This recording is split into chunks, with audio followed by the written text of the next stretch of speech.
What you do with your life is secondary. Some will build empires. Others will tend a quiet garden. But here's what the Buddha discovered. How you do what you do, that's primary. And most of us have never really understood this. There's a way of moving through life where stillness and action aren't separate, where you can work, create, engage fully, and yet remain at peace. Not peace that requires withdrawing from the world. Peace that comes with you into the world. This changes everything. When you try to create, to manifest, to build a life from a place of inner restlessness, you only create more restlessness. The doing becomes compulsive. The achieving never satisfies. But when consciousness flows into what you do, something shifts. The most impactful people often do less, yet accomplish more. Their work carries a quality you can feel but can't quite name. This is what we're exploring for the next while. Not as theory, as lived experience. You can rest while you listen. Lie down if you'd like. Let these words wash over you like water. There's nowhere to arrive, nothing to achieve here. Just this gentle invitation to discover what the ancient masters knew, that the quality you bring to this moment matters more than what you accomplish in a lifetime. Let's begin.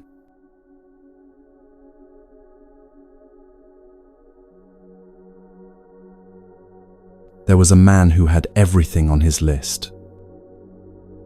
The corner office on the 42nd floor. Floor-to-ceiling windows overlooking the city. The luxury apartment in the right neighborhood. The recognition.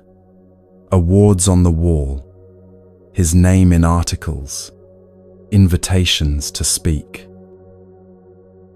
He'd worked 20 years for this.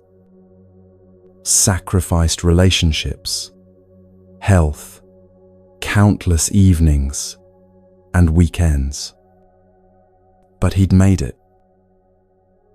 And at 3 a.m, he'd wake up, staring at the ceiling, feeling hollow. Not depressed exactly, not in crisis, just empty. And the question would come, quiet but insistent. What's next? Is this all there is? He'd get up, make coffee, check his phone, look at his calendar for the next achievement, the next milestone. Surely that one would feel different. But somewhere deep down, he already knew. This is what the Buddha called tanha, craving. Not just wanting things, but the desperate quality underneath.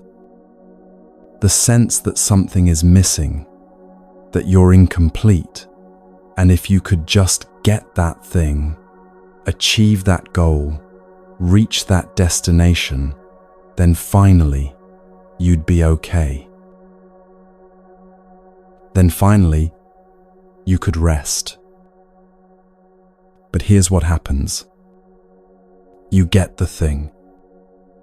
And for a moment, maybe a day, maybe a week, there's satisfaction.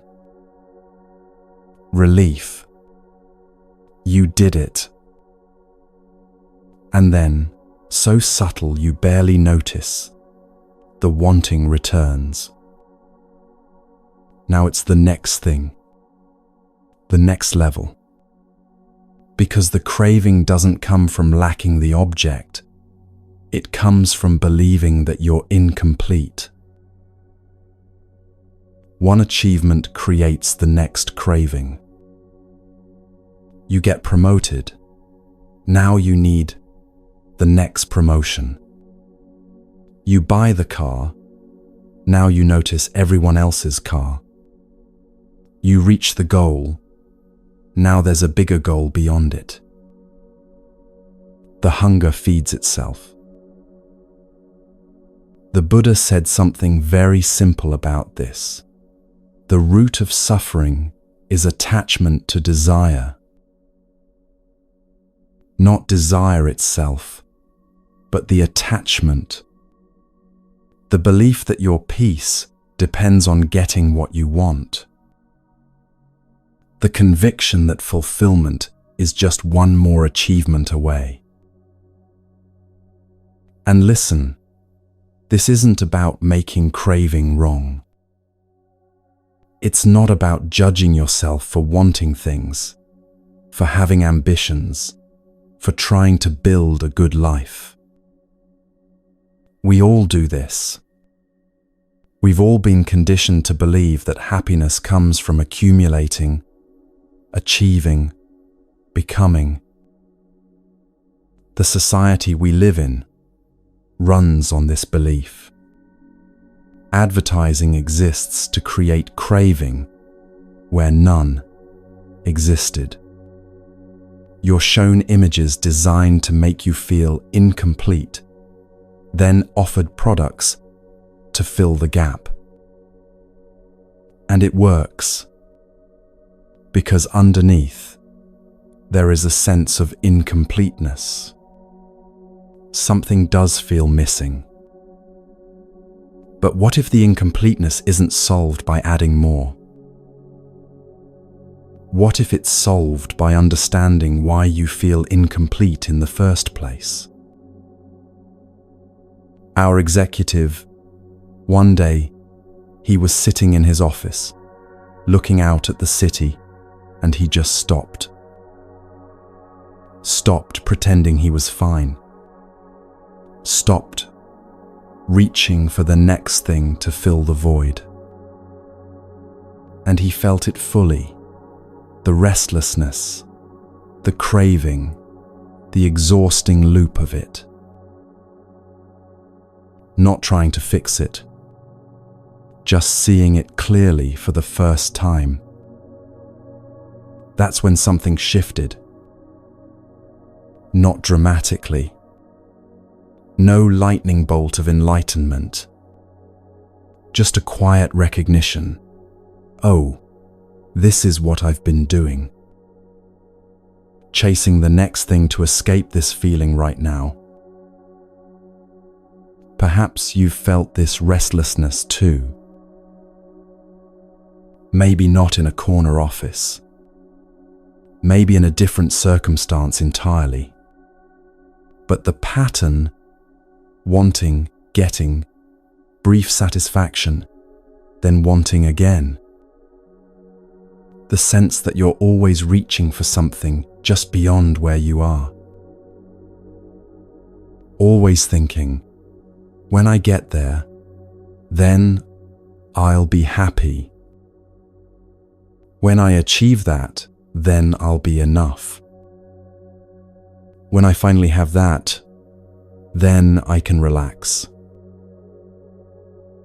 But there never quite arrives, does it? There's always another there beyond it. The Buddha noticed something about human hearts. He saw that we're caught in this cycle, not because we're doing something wrong, but because we don't understand what we're actually hungry for. We think we're hungry for the corner office, the relationship, the recognition, the security. And yes, these things matter in the conventional world. They're not bad or wrong, but underneath the surface, hunger is a deeper one. A longing for something that can't be achieved or accumulated. A longing to finally be at peace with this moment, exactly as it is. To not need the next thing to be okay. To not need to become someone different to be complete. This deeper hunger, it can't be fed by anything external, which is why the cycle never ends if you keep trying. But when you see the cycle clearly, when you really see it, not intellectually, but in your actual lived experience, something becomes possible. Freedom. Not from wanting things, but from being enslaved by the wanting. Our executive is still working, still has ambitions, still creates and builds. But there's a different quality now. He can engage without grasping, can achieve without needing the achievement to validate him. The doing continues, but the desperate quality underneath has quieted. This is what becomes possible when you understand craving, not as something to eliminate, but as something to see clearly. Remember when you got that new car? The first few weeks were magic. The smell of it, the way it drove, how you felt sitting behind the wheel. You'd find excuses to drive places just to be in it. Friends would say, "Nice car," and you'd feel that little spark of pride. It meant something. All the work you'd done, the saving, the waiting, now here it was, this beautiful machine that was yours. 3 weeks later, it was just the car. You'd get in without thinking about it. Drive to work on autopilot. The newness had evaporated. What once thrilled you had become invisible, ordinary, just another part of the day. And then it needed repair. Now suddenly, you noticed it again, but as an annoyance, an expense, something that should work but doesn't. Where did the joy go? Where did the satisfaction disappear to? This is anicca, impermanence, but not as some abstract Buddhist philosophy, as the actual texture of your lived experience. Everything changes. Everything passes. Nothing stays the same, not even for a moment. The car changes from thrilling to ordinary to annoying. Your body changes from young to aging. Your relationships shift and evolve. Your thoughts arise and dissolve,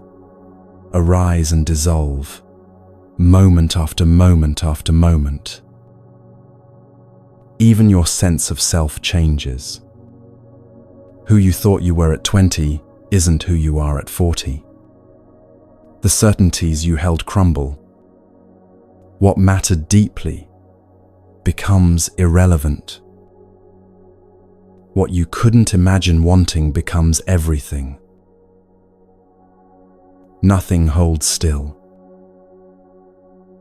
Look around at the natural world, and you see this everywhere. Seasons cycling endlessly.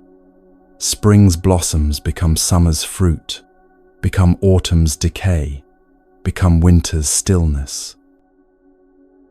Then spring again, but different trees, different flowers, nothing exactly repeating.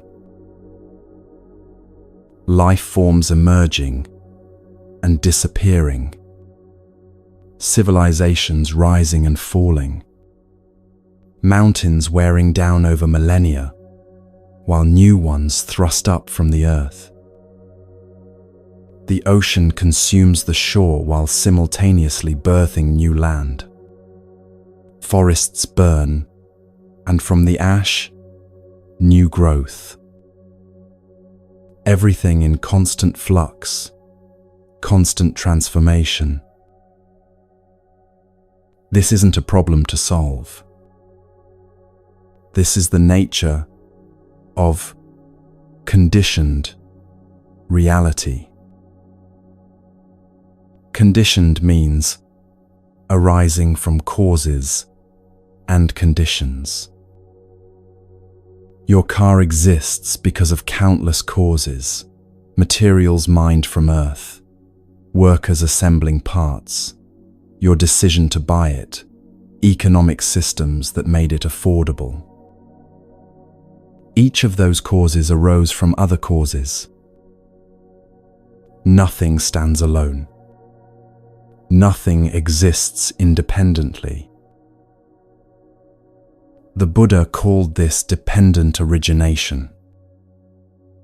One thing leads to another, which leads to another. Nothing has an inherent, unchanging essence. Everything is a temporary meeting of conditions.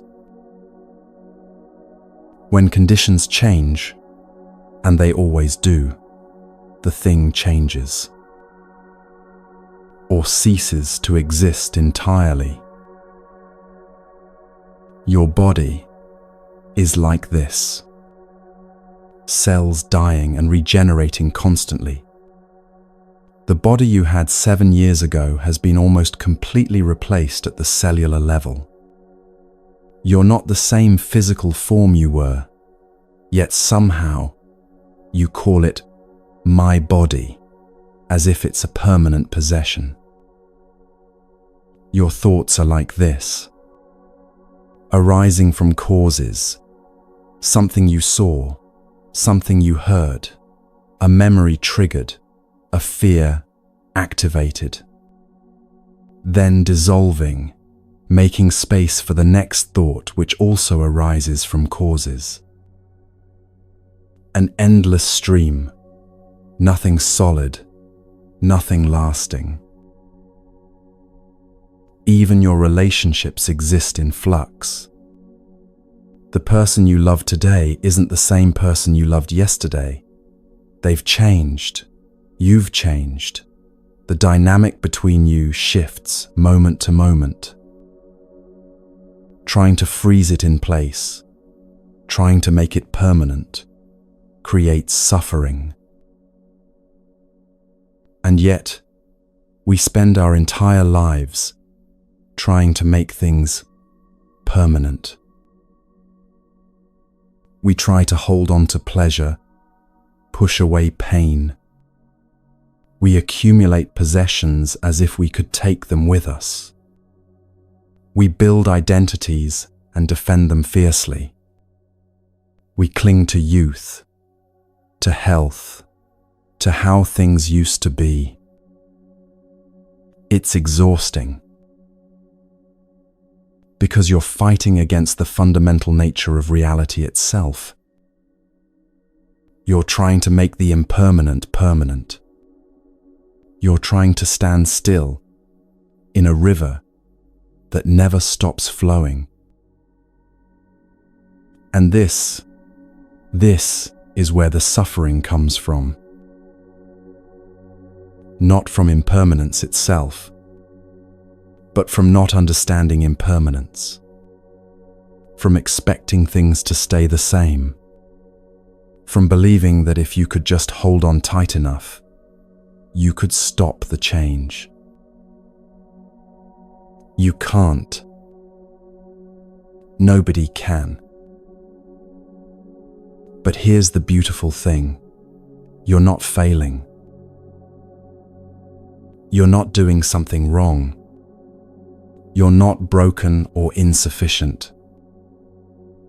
You're simply bumping up against the nature of reality. It's like trying to hold water in your hands. The tighter you grip, the faster it flows away. The water isn't mocking you. Your hands aren't inadequate. Water simply cannot be held this way. Impermanent things cannot be held permanently. Conditioned things cannot be made unconditioned. The Buddha said, "All conditioned things are impermanent." When one sees this with wisdom, one turns away from suffering, not turns away from life. Turns away from the suffering that comes from misunderstanding life. When you really see impermanence, not just think about it, but see it directly in your experience, something relaxes. You stop trying to make permanent what cannot be permanent. You stop demanding that this moment last forever. You stop clinging to what's already leaving. And paradoxically, this is when you can actually enjoy things. When you're not desperately trying to hold on to them. When you can let them be what they are. Temporary, precious, here now, and soon gone. The new car can be enjoyed for exactly what it is. A temporary arrangement of metal and glass that serves a purpose for a while. When it breaks, it breaks. When it gets old, it gets old. No problem. Just the nature of things.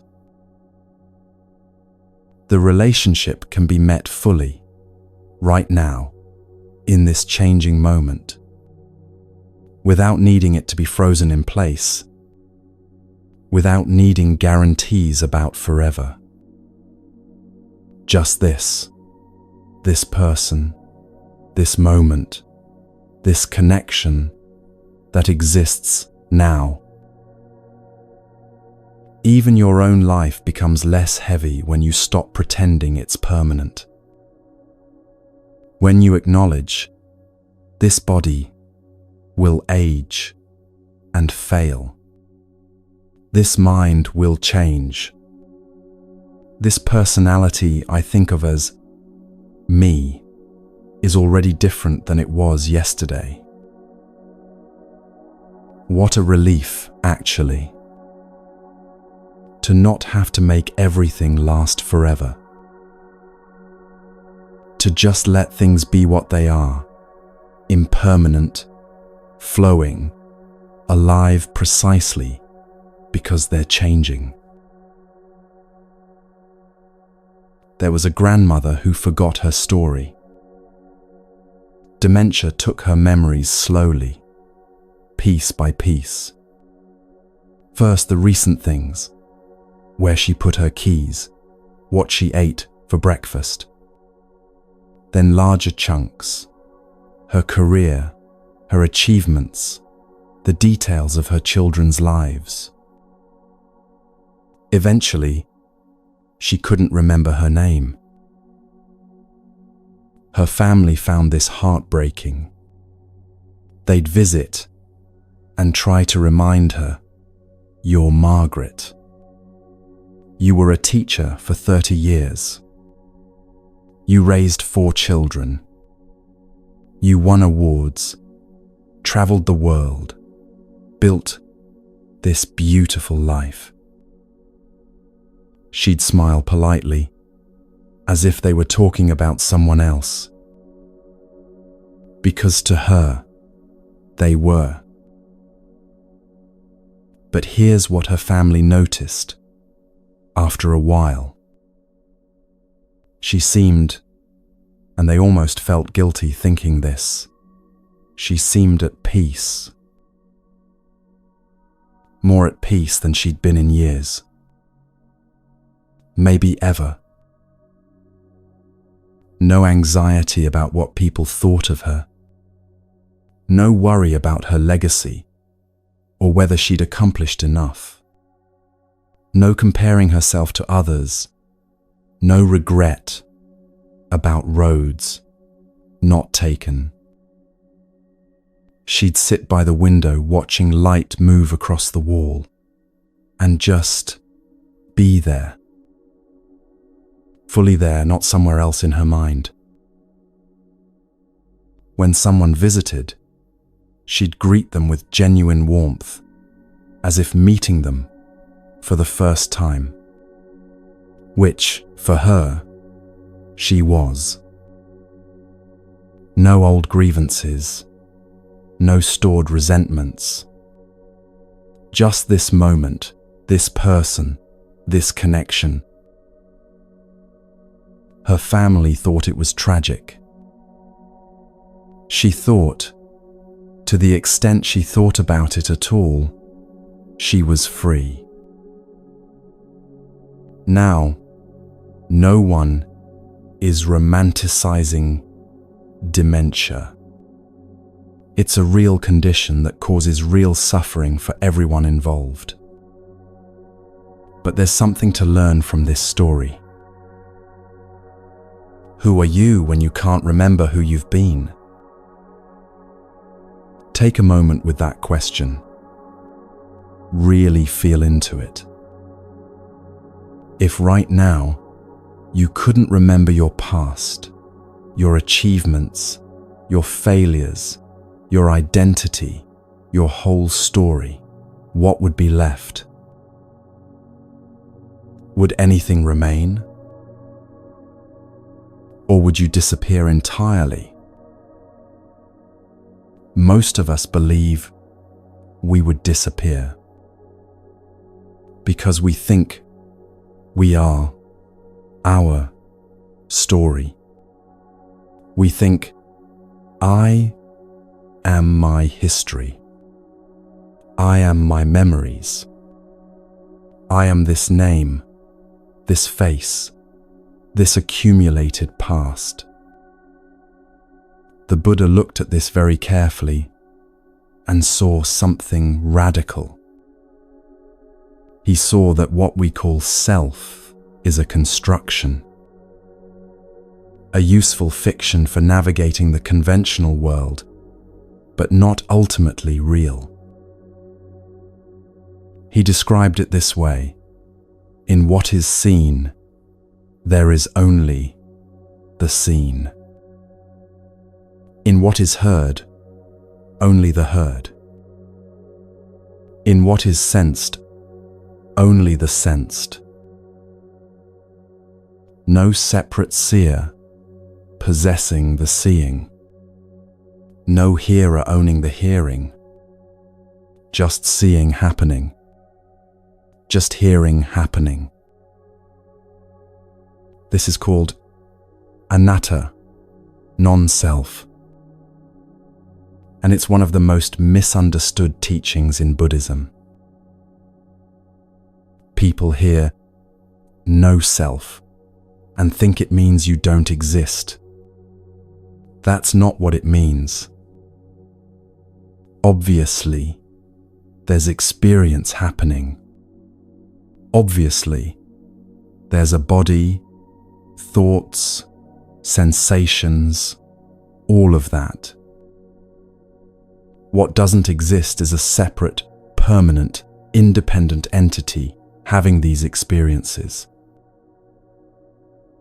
Look closely at what you call I. Where is it exactly? Is it in your body? But your body changes constantly.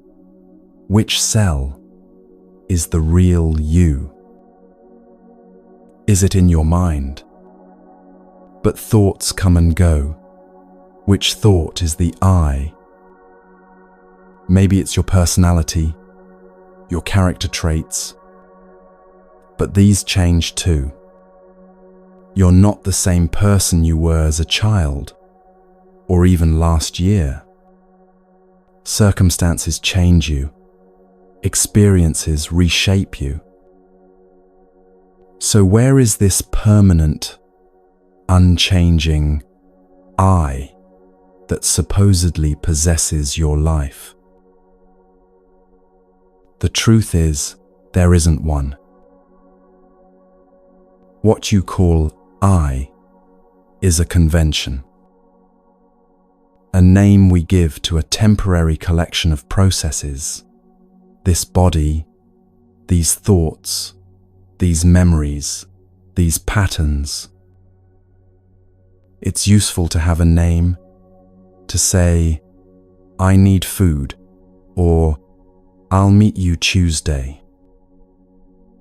But when you believe this convention is ultimately real, when you believe there's a separate you that has a life, that's when suffering begins.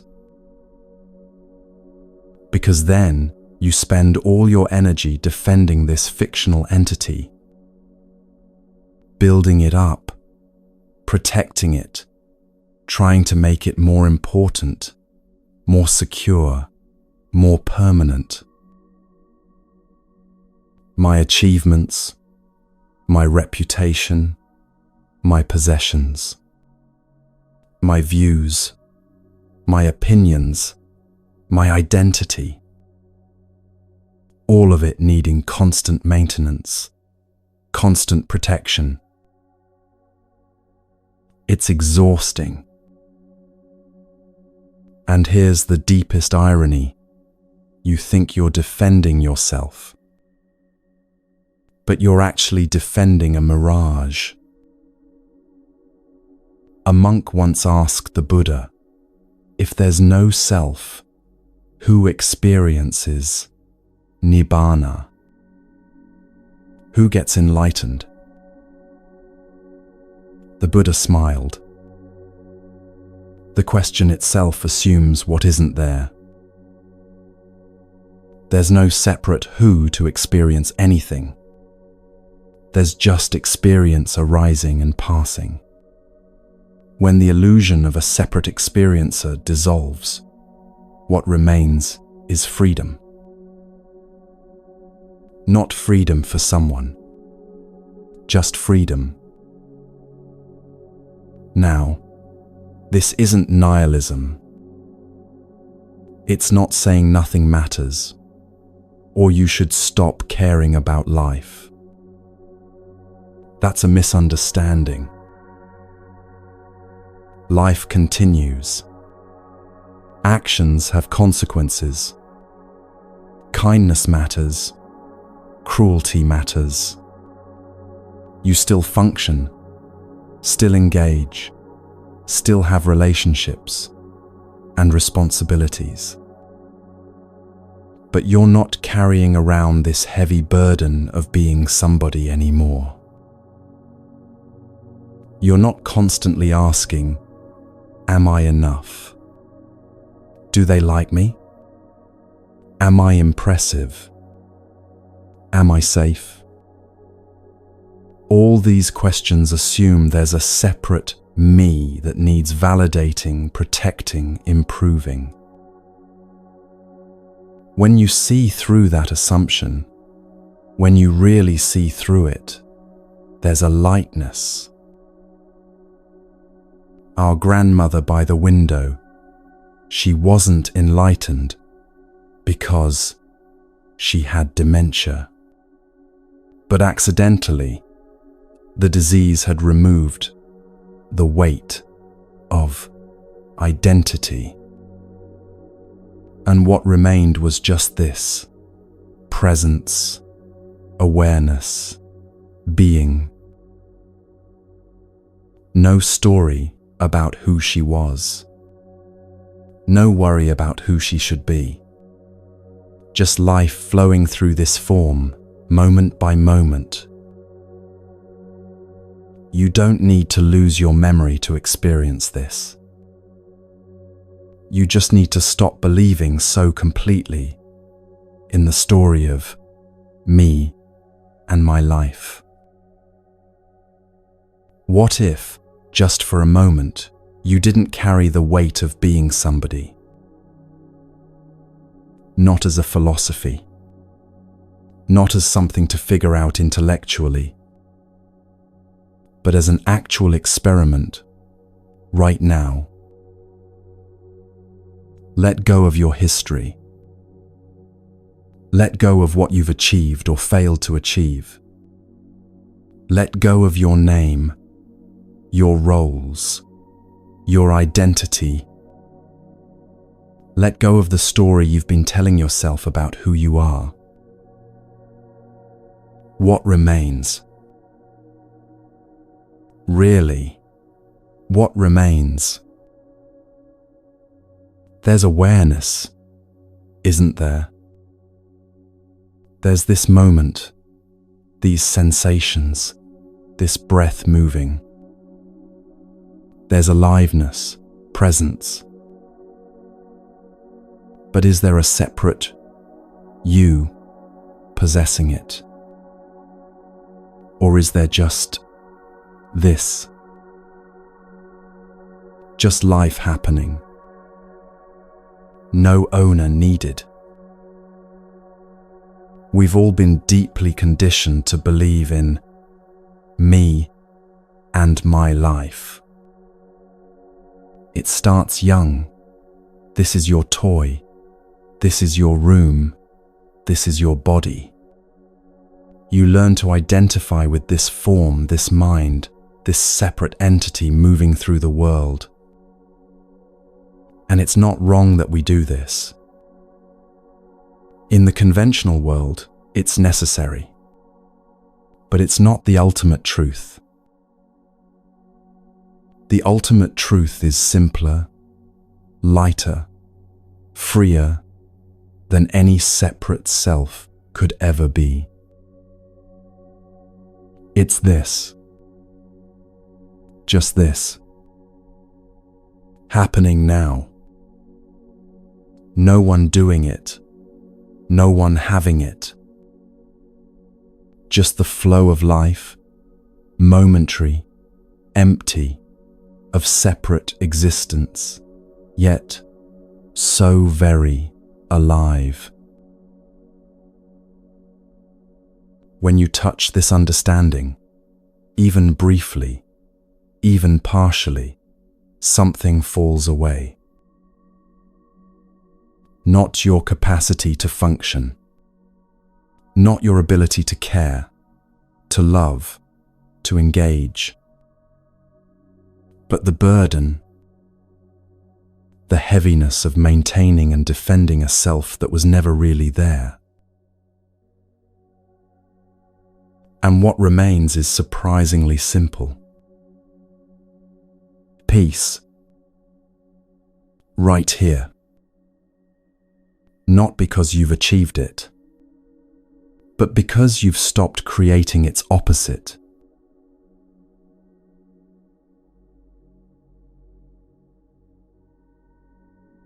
Right now, wherever you are, you don't need to remember your past. Just for this moment, let the story of your life dissolve. Let it go. All of it. The achievements and the failures. The relationships that shaped you. The choices you've made. The paths you've taken. The person you think you've become. Just this breath. Just this moment. What remains? Don't think about it. Don't search for an answer. Just notice, What's actually here when you're not rehearsing your history? There's awareness, isn't there? Something knowing this moment. Something aware of these words, this breath, this space you're in. That awareness, it doesn't need your past to exist.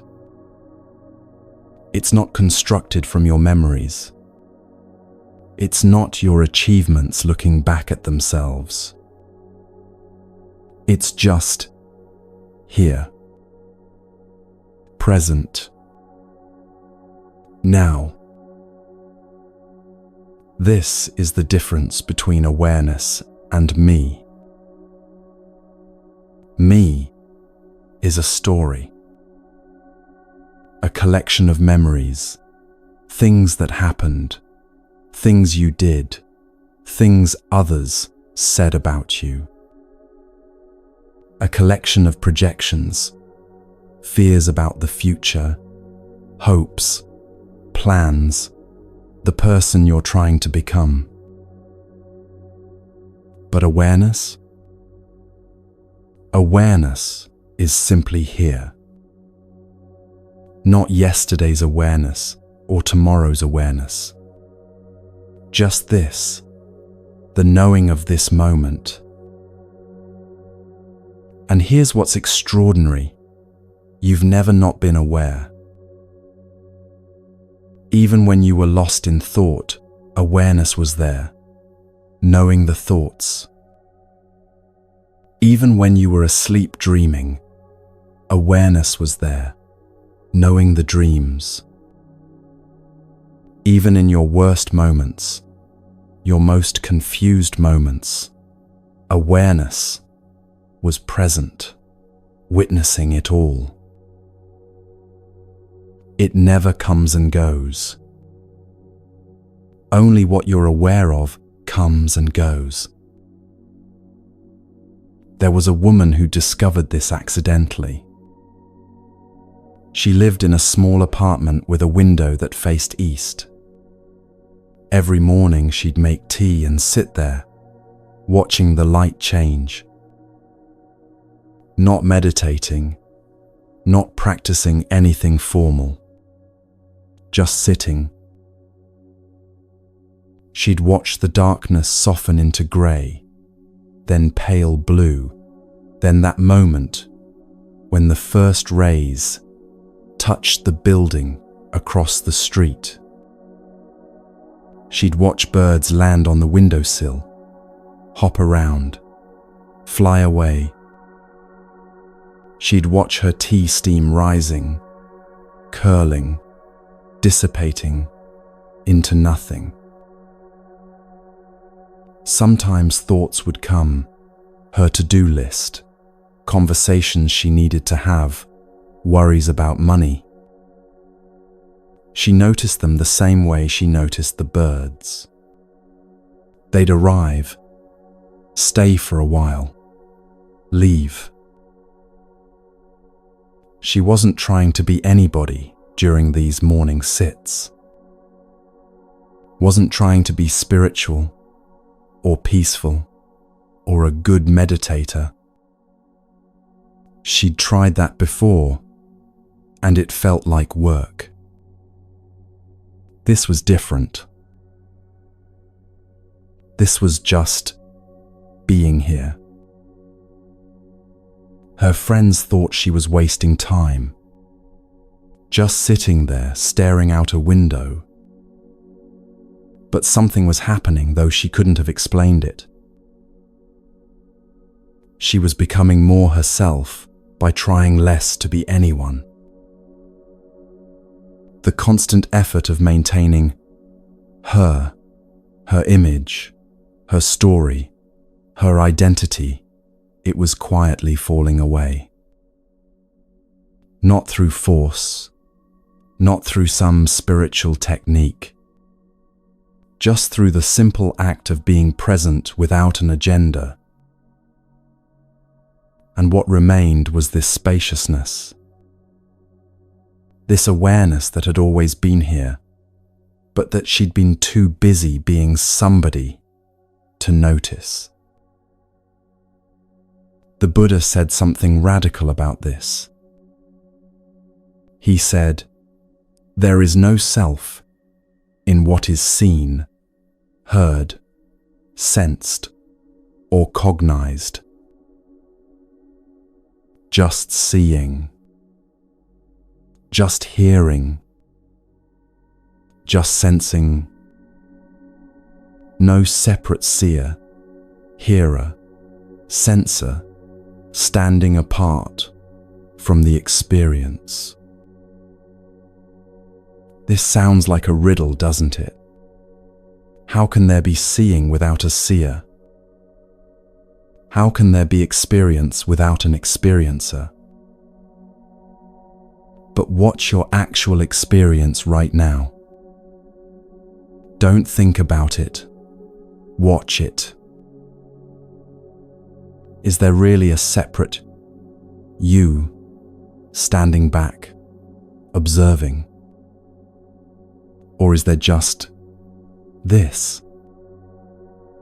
Just awareness and what's arising in awareness, not two things, but one seamless flow. When you see, do you first exist and then see? Or does seeing simply happen and you call it, "I'm seeing"? When you hear a sound, is there first a hearer, then a hearing, then a sound? Or does sound simply occur, and afterwards, you claim ownership? "I heard that." Look closely. Not with your thinking mind, but with direct observation. What's actually happening? Just this moment arising, complete in itself. No separate you needed to make it more complete. Now, people hear this teaching and sometimes they panic. If there's no self, then what? Who am I? Do I disappear?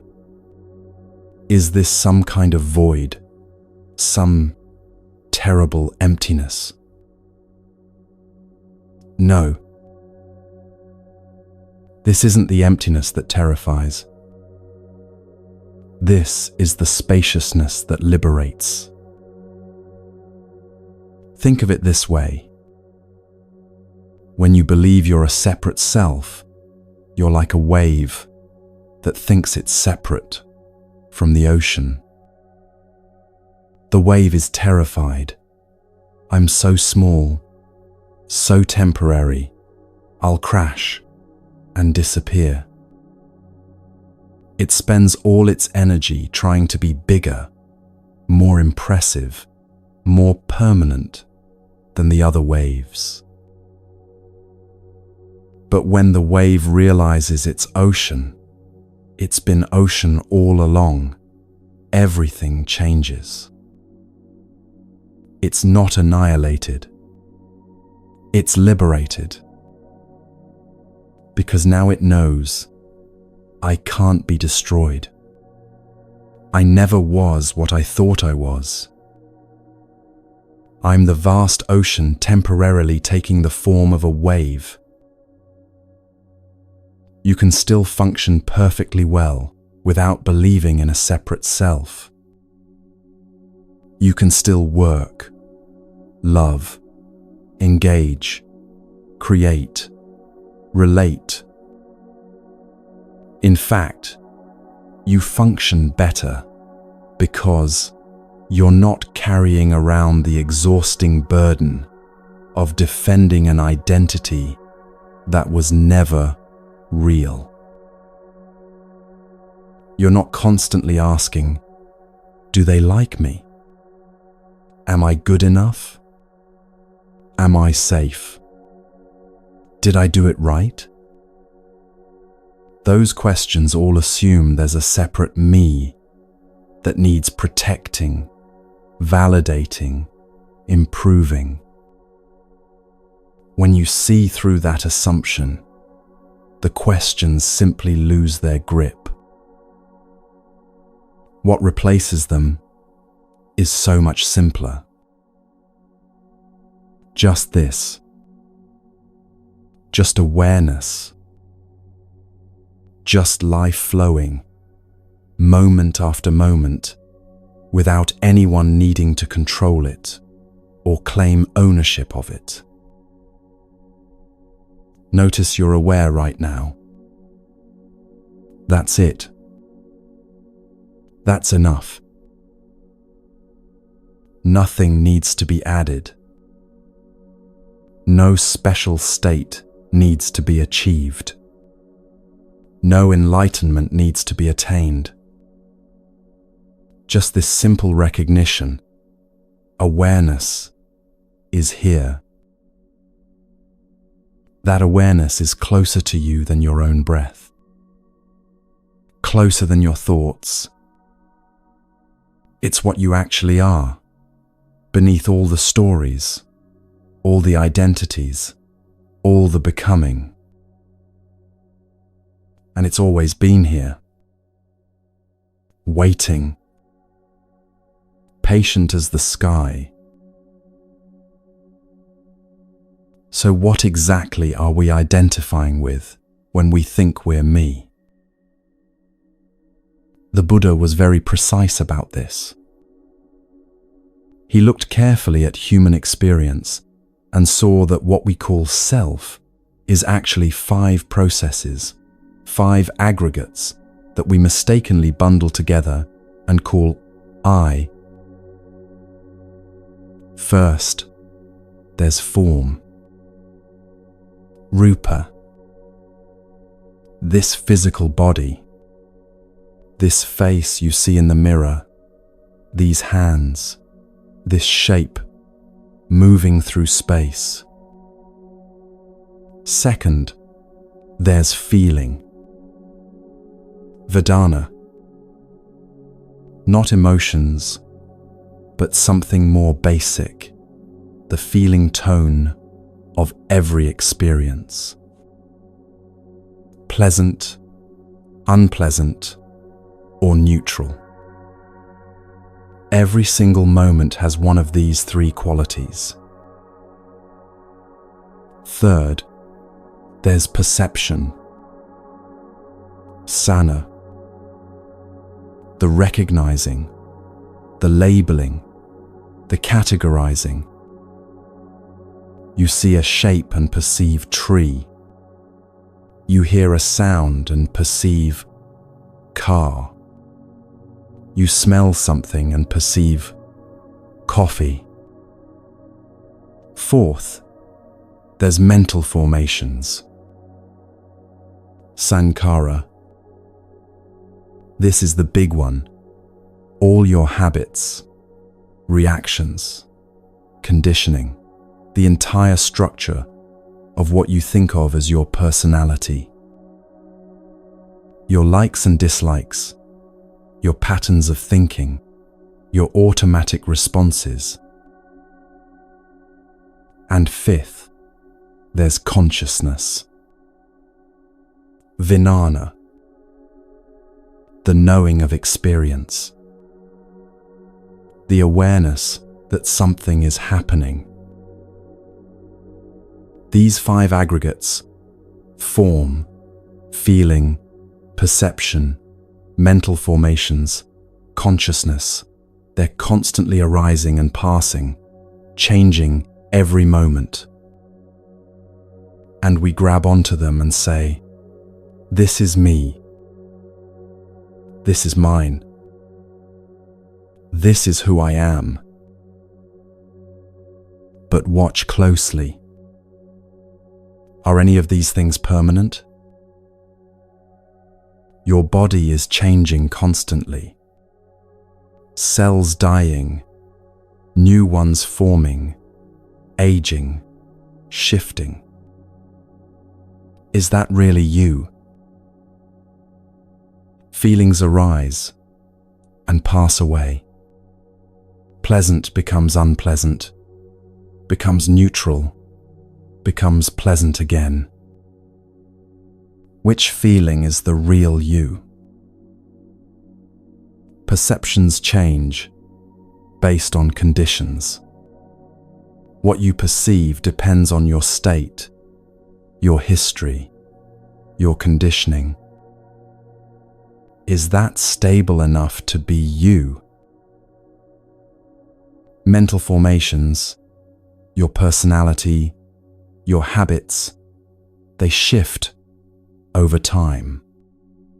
You're not the same person you were 10 years ago, or even yesterday. So which version is the real you? Even consciousness itself arises depending on conditions. I consciousness arises when I meets form. Ear consciousness arises when ear meets sound. When the conditions aren't there, that particular consciousness isn't there. So if all 5 aggregates are impermanent, constantly changing, dependent on conditions, where exactly is this self you're so sure exists? There was an actor who learned this the hard way. He landed a role playing a villain, a cruel, angry character who hurt everyone around him. It was the biggest part of his career, and he threw himself into it completely. But something strange started happening. Off stage, away from the cameras, he noticed himself becoming irritable, short-tempered, quick to anger at small things. His partner mentioned it. "You're different lately," she said. "Harder somehow." He dismissed it at first. Just stress from work. But then he'd catch himself thinking the way his character thought, speaking in his character's harsh tone, even when he wasn't performing. The character's anger had become his anger. The character's cruelty was leaking into his actual life. One day between takes, sitting alone, he had a sudden clear seeing. I'm not this. The anger, the harshness, these were aggregates he was performing. Mental formations he was temporarily embodying for a role. But somewhere along the way, he'd started identifying with them. Started believing they were him. In that moment, he saw how fluid it all was. How he could put on these patterns like a costume and take them off again. How none of it was solid, none of it was permanent, none of it was truly his. Just aggregates arising, aggregates passing, and the space of awareness in which it all appeared. This is what the Buddha was pointing to. All day long, aggregates are arising and passing. A thought appears, I'm not good enough. That's a mental formation. Where did it come from? Conditioning, past experiences, words someone said to you years ago. It arises based on causes. It will pass when conditions change. But if you identify with it, if you say, I am not good enough, now you're suffering. Because you've taken a temporary mental formation and claimed it as your identity. A feeling arises, anxiety, tightness in the chest, racing thoughts. This is Vedana, unpleasant feeling tone, combined with sankhara, habitual reactions to that feeling tone. But if you identify with it, I am anxious, I am an anxious person, now you're stuck. Because you've turned a passing phenomenon into who you are.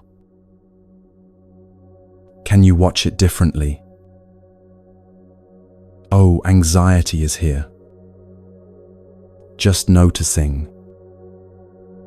Not I am anxious, but anxiety is present. Watch it arise. Watch it peak. Watch it fade. Because it will fade. Everything does. And then maybe peace comes. Or maybe boredom. Or maybe hunger. Just more aggregates, arising and passing, like weather moving through a vast open sky. The sky doesn't identify with the weather. It doesn't say, I am cloudy, or I am sunny. It just lets weather pass through. What if you could be like that? Your body ages, but you're not saying, I am aging, as if aging is your fundamental identity. You're watching, oh, the body aggregate is changing. Form is following its nature. A thought passes, but you're not saying, I think this, as if you and the thought are the same thing. You're noticing, oh, a thought has arisen. Mental formation appearing and dissolving. A feeling surges, anger, joy, sadness, but you're not saying, I am angry, I am joyful, I am sad. You're observing, oh, this feeling tone is present now. It arose from causes. It will pass when conditions change. This is what the Buddha meant when he said, clinging to any aggregate as me or mine creates suffering. Not the aggregates themselves. Those are just natural processes. But the grasping, the identifying, the claiming of ownership, that's where the suffering comes from.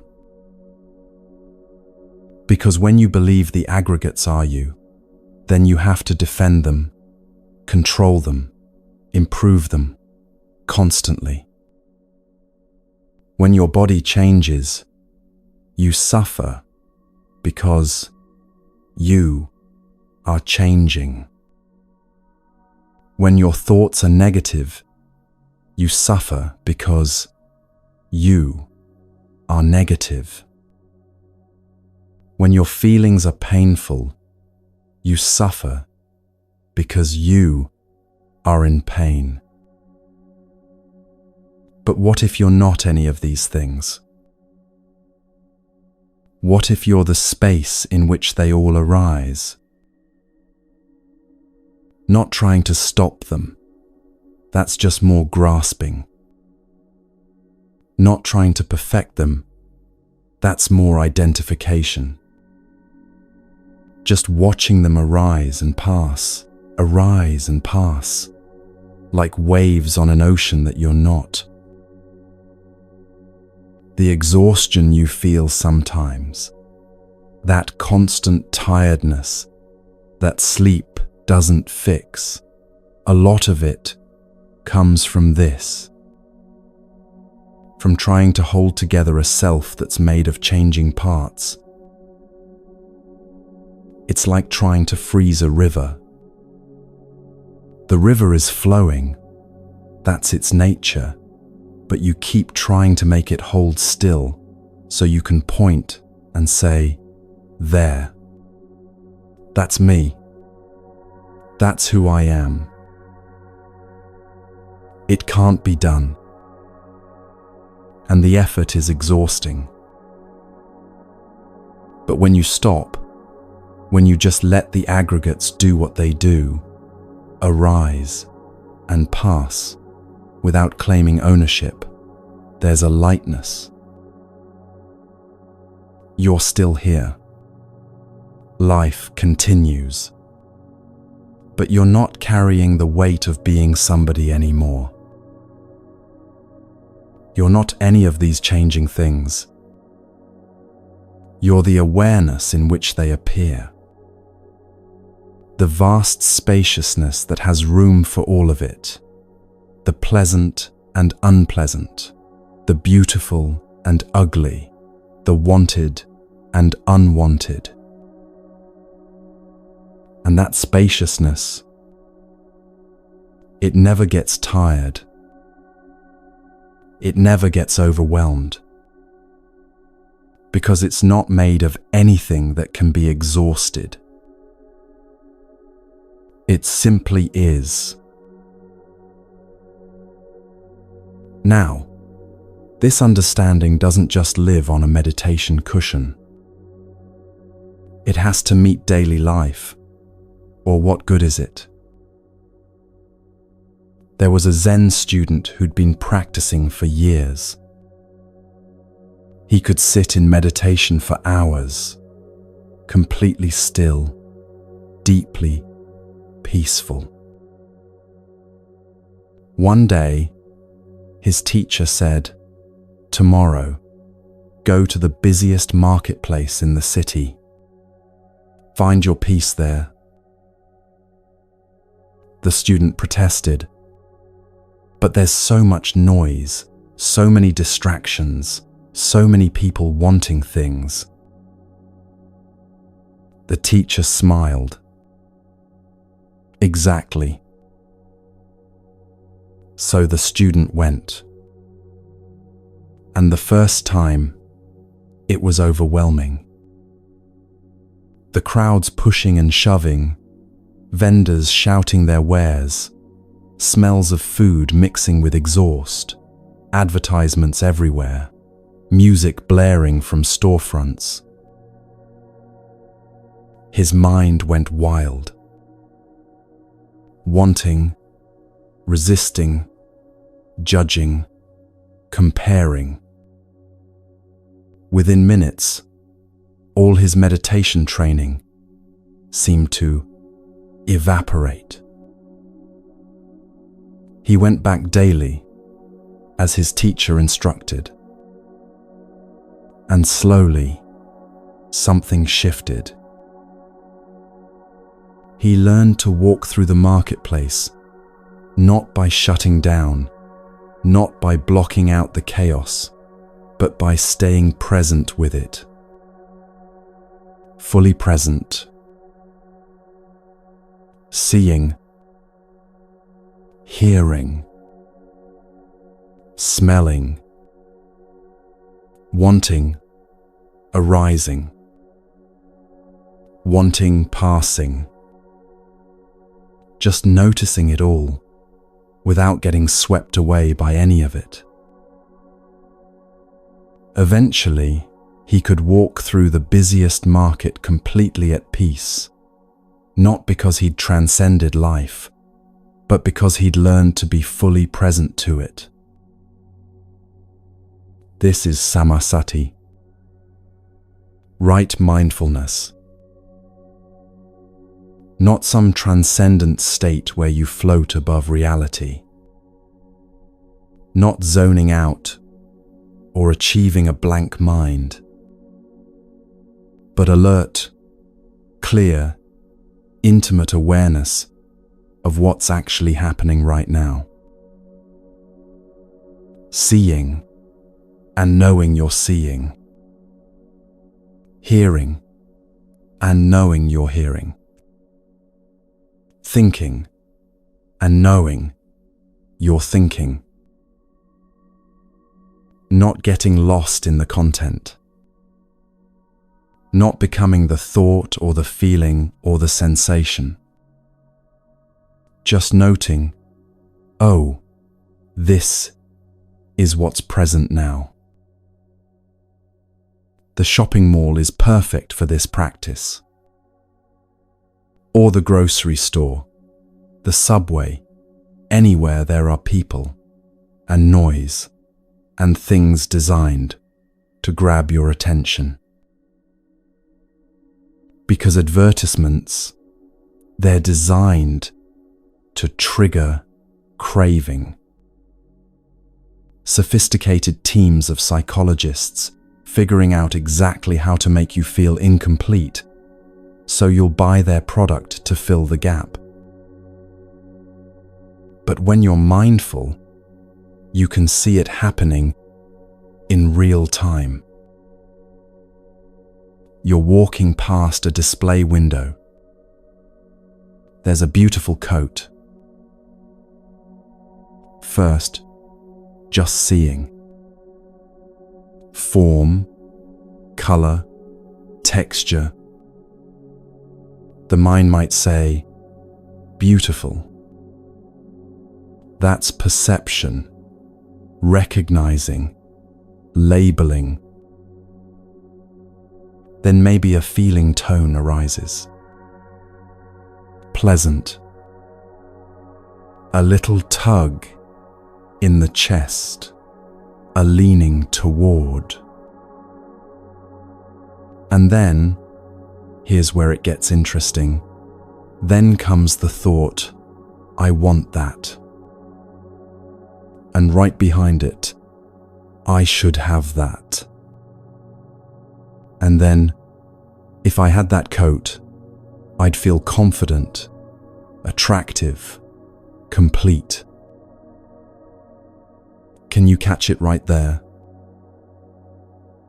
Can you see the whole chain? Seeing, pleasant feeling tone, wanting arising, story building. And here's the key.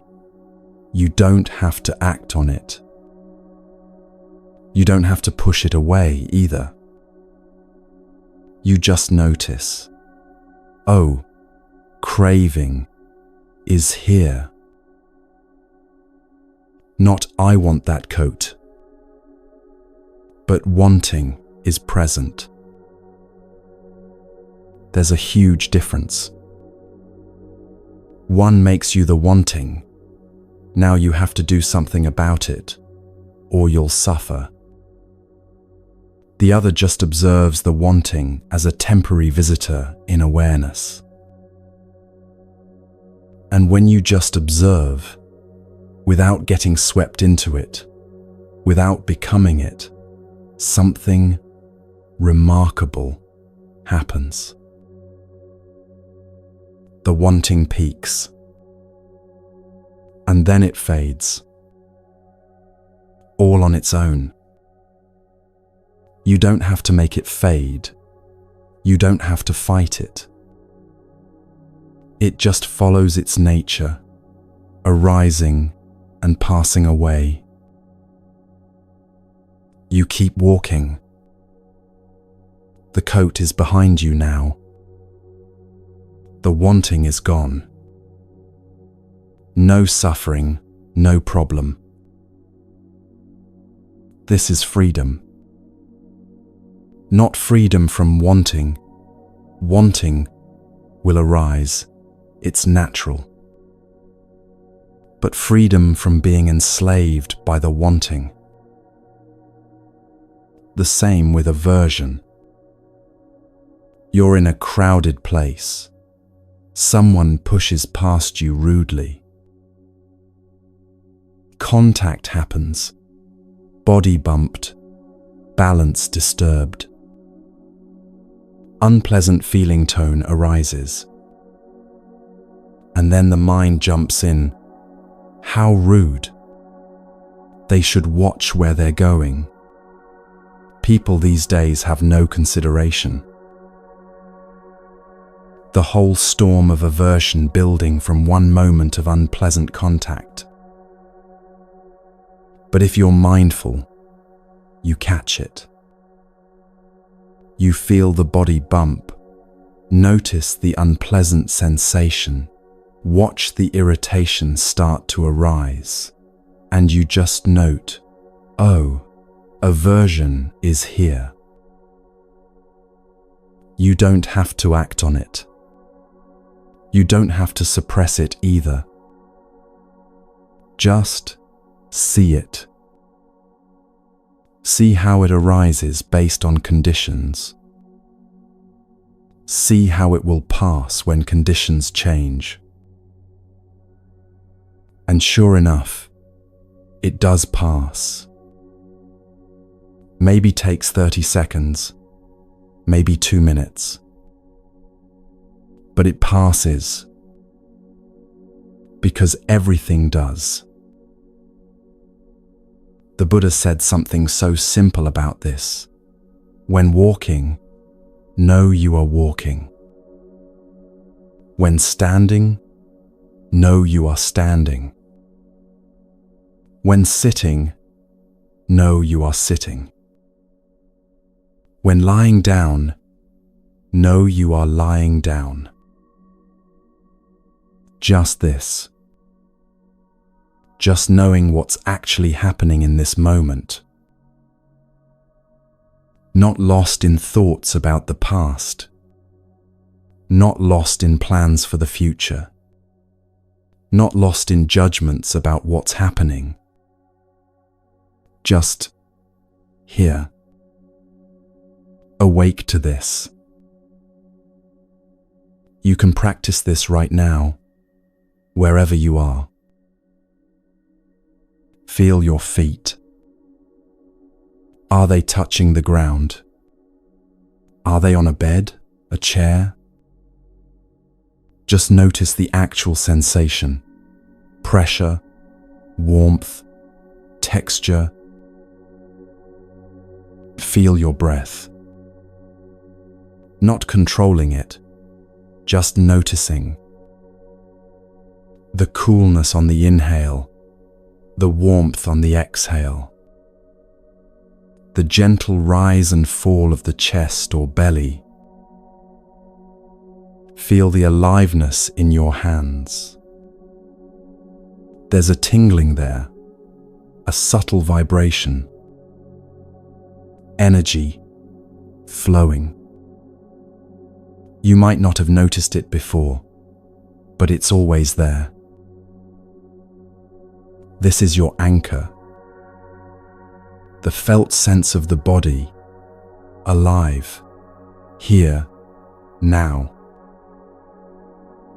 When you're in the busy place, the shopping mall, the crowded street, the chaotic office, you can come back to this. Feel the feet. Feel the breath. Feel the aliveness. And from that anchor, you can notice everything else without getting lost in it. Sounds arising and passing. Sights appearing and disappearing. Thoughts coming and going. Feelings surging and subsiding. All of it just weather in awareness. None of it a problem. None of it requiring you to do anything other than be present with it. This isn't transcending life. This is being fully alive to life. Not somewhere else, wishing you were on a meditation retreat. But right here, in the midst of ordinary chaos, finding the peace that doesn't depend on circumstances being different. Next time you're in a busy place, try this. Just for 5 minutes. Don't judge yourself if your mind wanders. It will. Don't try to force calm. That's just more doing. Just notice. Notice seeing, hearing, thinking, feeling. Notice wanting arising, aversion arising. Notice how it all comes and goes like waves. And notice the space in which it's all happening. That quiet awareness that's always here, always steady, never disturbed by what passes through it. That's the secret. Mindfulness itself is peaceful, regardless of what you're being mindful of. You don't have to be in a quiet room to find peace. You don't have to wait until conditions are perfect. Peace is in the quality of attention you bring, not in what you're paying attention to. There's a story about an artist that reveals something important about all this. She'd worked on a painting for months, poured everything into it, her skill, her vision, her heart. It was the best thing she'd ever created. She displayed it at a gallery. People came, offered praise, admired the technique and the depth of feeling in it. She felt proud, satisfied. This painting, it meant something. It was proof of her talent, her value as an artist. One night, someone broke into the gallery and stole it. When she got the call, there was a moment before the reaction kicked in. A moment of just receiving the information. The painting is gone. And then, here's what matters. Her reaction revealed everything. Was there peace? Or devastation? For her, honestly, it was devastation at first. Anger, grief, a sense of violation. That painting was hers. It represented months of her life. Someone had taken something precious from her. She sat with these feelings for days. Let them move through her without pushing them away. And gradually, something became clear. She'd been attached, not just to the physical painting, to what it meant about her, to the identity it confirmed. I am a talented artist. To the security it promised. I can create valuable things. She'd been clinging to it as proof of her worth. And the theft, unwelcome as it was, showed her the clinging, made it impossible to ignore. This is what the Buddha called upadana, clinging. We don't usually know what we're attached to until it's gone. You might think you're not attached to your phone. It's just a tool, right? But watch what happens if you lose it. Notice the panic, the sense of being cut off, incomplete.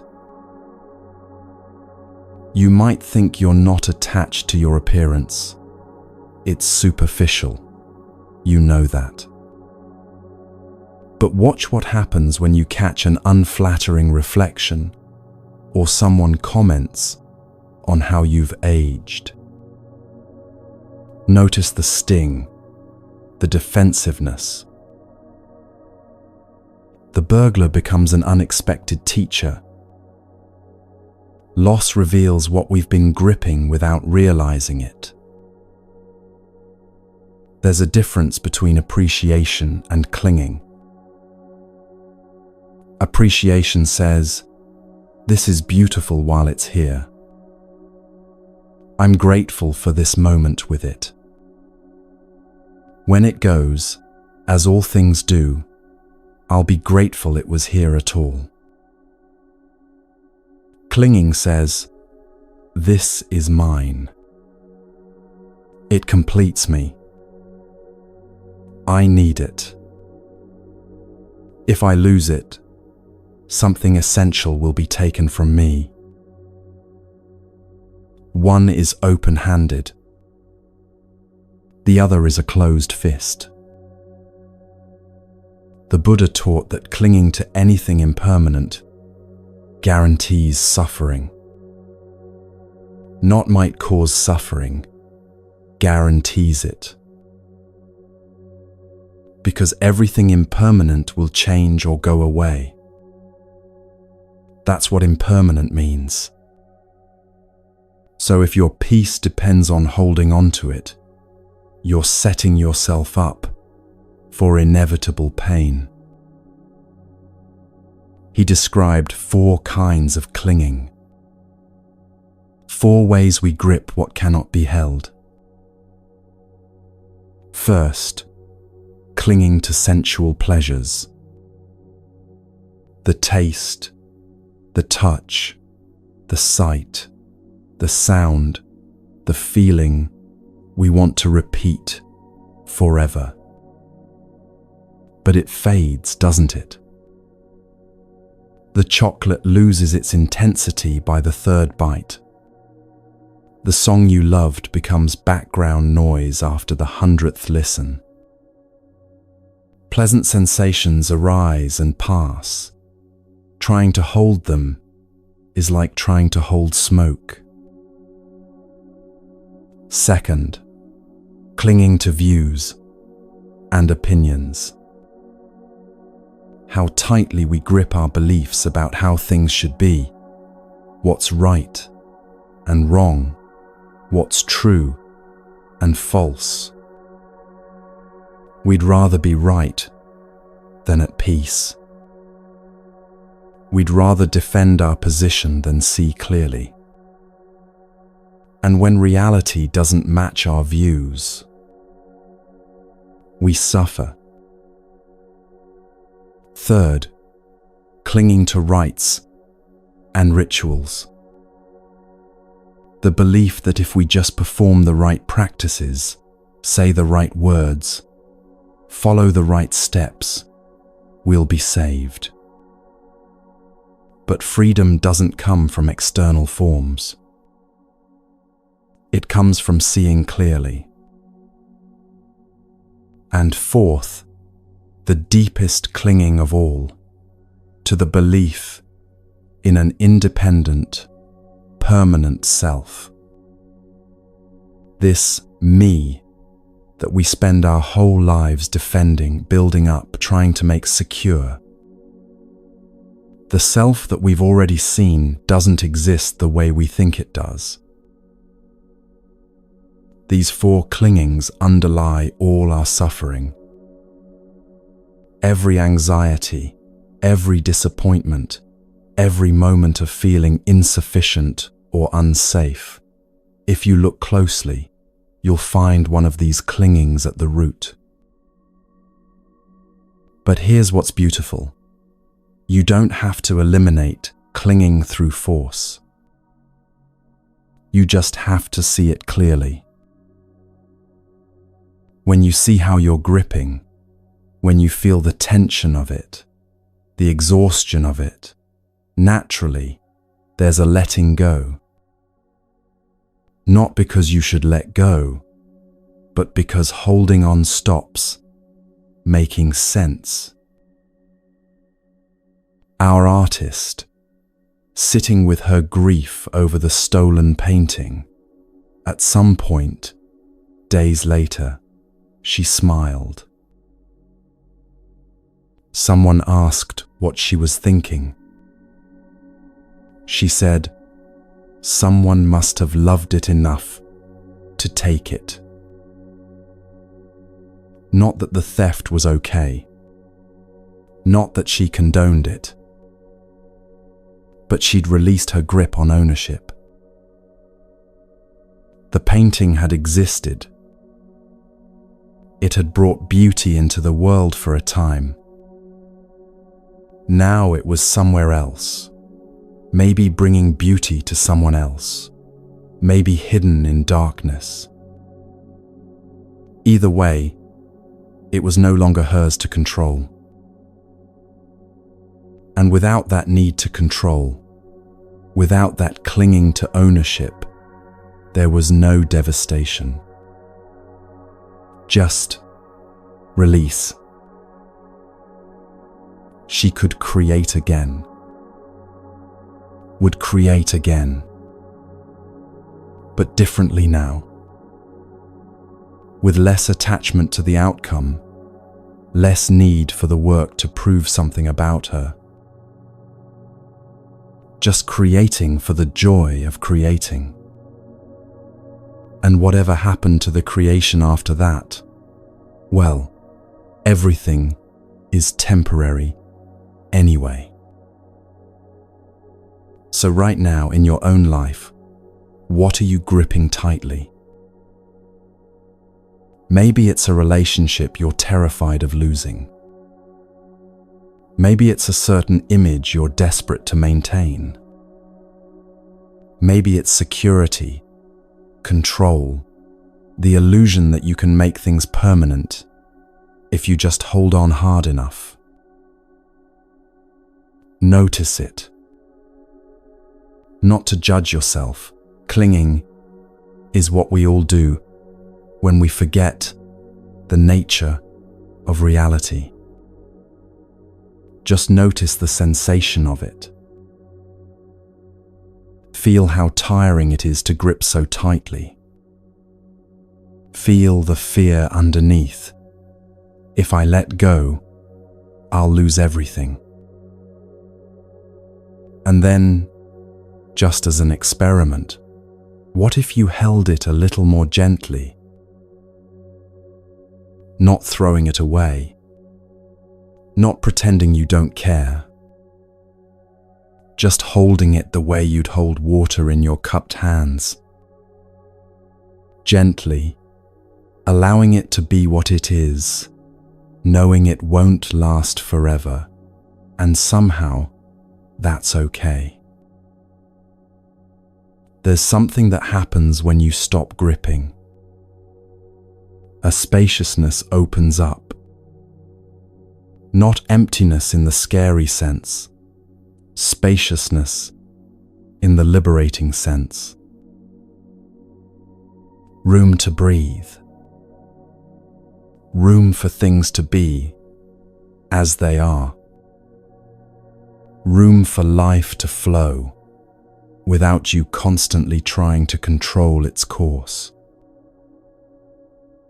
And in that spaciousness, you can actually enjoy what's here.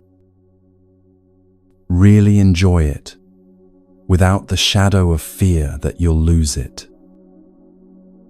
Because you already know you'll lose it. Everything is temporary. So you can be fully present with it now, while it's here. The flower in your hand is more beautiful when you're not desperately trying to keep it from wilting. The person you love is more fully met when you're not clinging to them as your source of completion. The moment you're in is more alive when you're not grasping at it or pushing it away. This is what the Buddha discovered under that tree 2,500 years ago. Not some cosmic secret, not some mystical state. Just this: suffering comes from clinging to what cannot be held. And freedom comes from seeing that clearly, so clearly that the clinging naturally releases. You can still have preferences.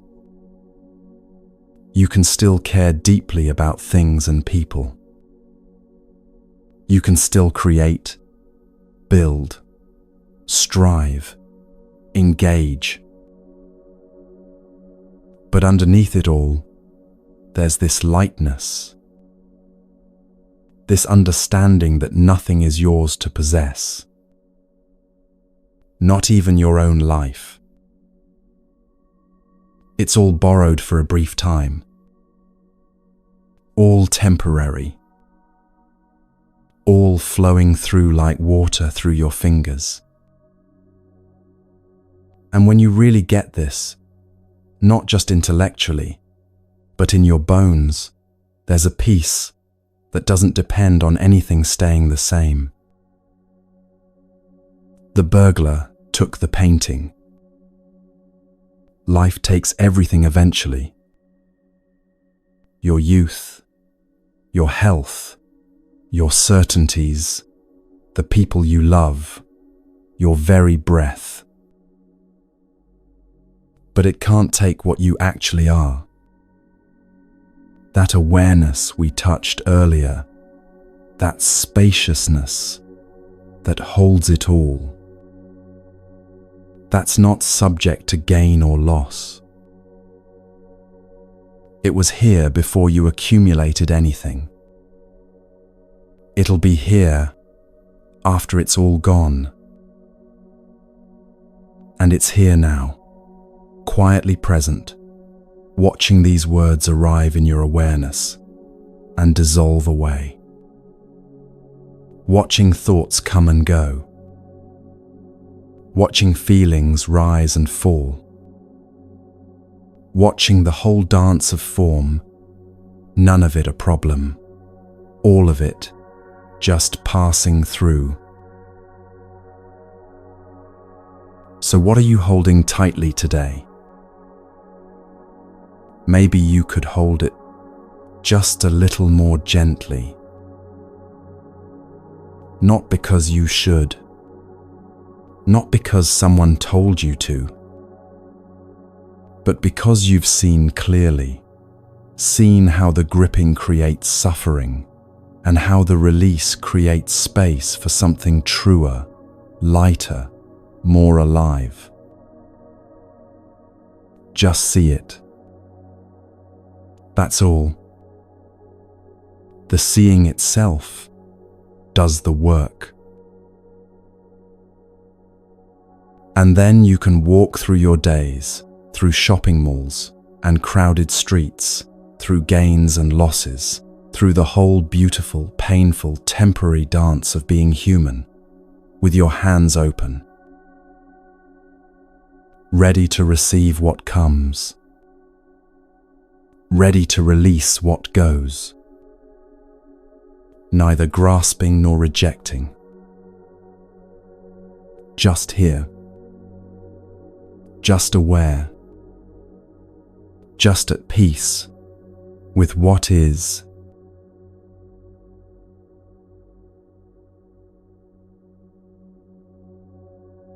There was a man who conquered nations. One by one, he expanded his empire, armies marching across borders, flags planted in foreign soil, territories claimed in his name. Each victory was supposed to be the one that brought lasting satisfaction.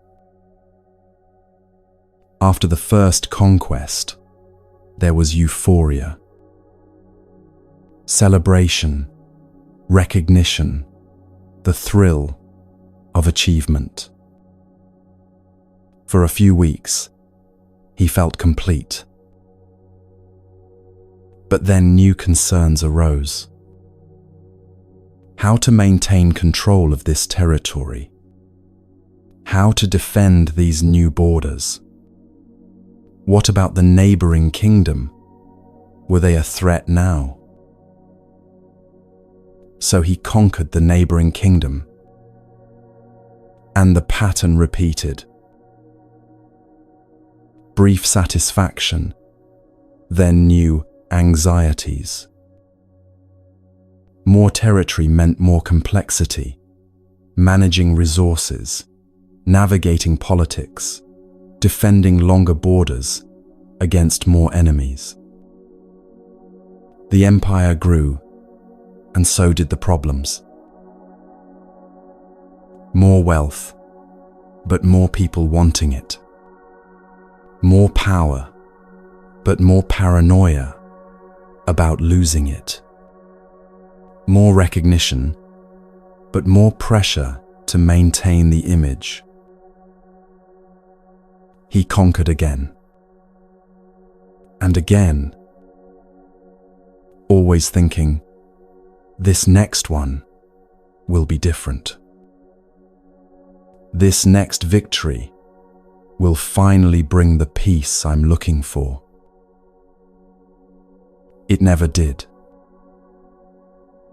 On his deathbed, surrounded by the spoils of a lifetime of conquest, he whispered to no one in particular, what was it all for? The Buddha saw this pattern everywhere he looked. Not just in empire builders, but in every human heart. He called it tanha, craving, the origin of suffering. Not desire itself, but the quality underneath desire. The grasping, the belief that your peace depends on getting what you want, or avoiding what you don't want. 3 flavors of this craving, he said. I must have this to be complete. Craving for sensual pleasure, for possessions, for experiences that will finally fill the void. I must avoid this to be safe. Craving to escape pain, to eliminate discomfort, to make unpleasant things disappear. I must become this to be worthy. Craving to be someone different, someone better, someone who's finally good enough. And all 3 are rooted in the same misunderstanding, that something is fundamentally wrong with this moment, with this life, with this you. So you reach for the next thing, the next achievement, the next relationship, the next level of success or spiritual attainment, believing that will fix what's wrong. And maybe you get it. Maybe you achieve the goal, acquire the thing, become the person you thought you needed to be. Brief satisfaction. A moment of relief. Finally. And then, so subtle, you might not notice, the wanting returns. Now it's the next thing. Now there's a new gap to fill, a new goal to reach, a new way. You're still not quite enough. The loop is exhausting. Want, get, brief satisfaction, want again. Like drinking salt water to quench your thirst, Each drink creates more thirst. Look at human history through this lens, and you see it everywhere. Wars fought over resources because more will make us secure. Exploitation of people and planet because accumulation will make us complete. Endless consumption because the next purchase will finally satisfy. Not because humans are evil. Not because we're fundamentally flawed. But because we're lost in dukkha, lost in this misunderstanding about what will bring peace. And the tragedy is, we pass this down. Generation after generation, teaching our children, you'll be happy when you achieve this, when you acquire that, when you become someone important. So they spend their lives chasing the same mirage we chased. The same mirage their children will chase. Unless someone stops and sees the pattern clearly. Even spiritual seeking can become this. Even the pursuit of enlightenment can be co-opted by the same craving energy. I must become enlightened to be worthy. I must have this spiritual experience to be complete. I must achieve this state of consciousness to finally be at peace. Same pattern, different content. The ego trying to use spirituality to complete itself. This is why manifesting teachings can sometimes perpetuate suffering rather than end it. If you're manifesting from a sense of lack, if the whole project is based on, I'm not enough as I am, so I need to create this reality to become enough, you're just feeding the same craving that caused the suffering in the first place. The thing you manifest might arrive, but the sense of lack won't disappear. Because the lack was never really about the missing thing. It was about not understanding your fundamental completeness. There's a line from a poem that captures something true here. The best lack all conviction, while the worst are full of passionate intensity. Those who've sensed something deeper, who've glimpsed that peace doesn't come from achievement, they hesitate. They're not sure anymore that blind striving is the answer. They've lost conviction in the old game. Meanwhile, those completely identified with form, completely convinced that accumulation equals happiness, they charge ahead with passionate intensity.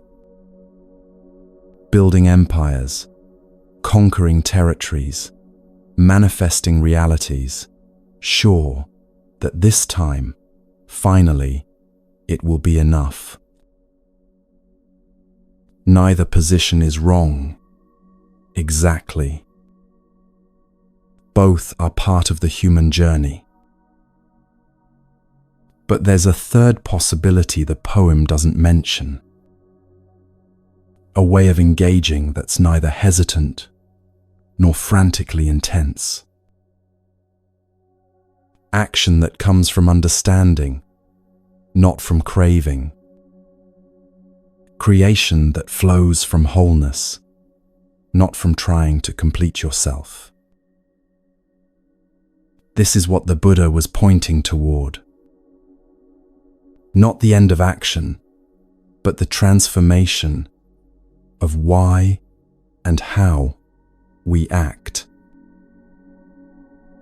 The Buddha said, One who seeks happiness by hurting others, entangled with enmity, will never be free. But we can extend that. One who seeks happiness by endlessly acquiring, endlessly achieving, endlessly becoming, entangled with craving, will never be free either. Not because acquiring or achieving or becoming are wrong, but because freedom doesn't come from any of that.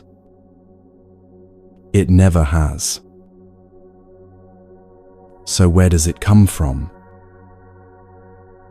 What if peace didn't require achieving anything? What if it was already here, and what's needed isn't more striving, but a different kind of seeing? That's what the path explores. Not how to get somewhere else, but how to wake up to where you already are. The Buddha was very practical about this. He didn't say, just understand that craving causes suffering and you'll be free. He knew understanding alone isn't enough.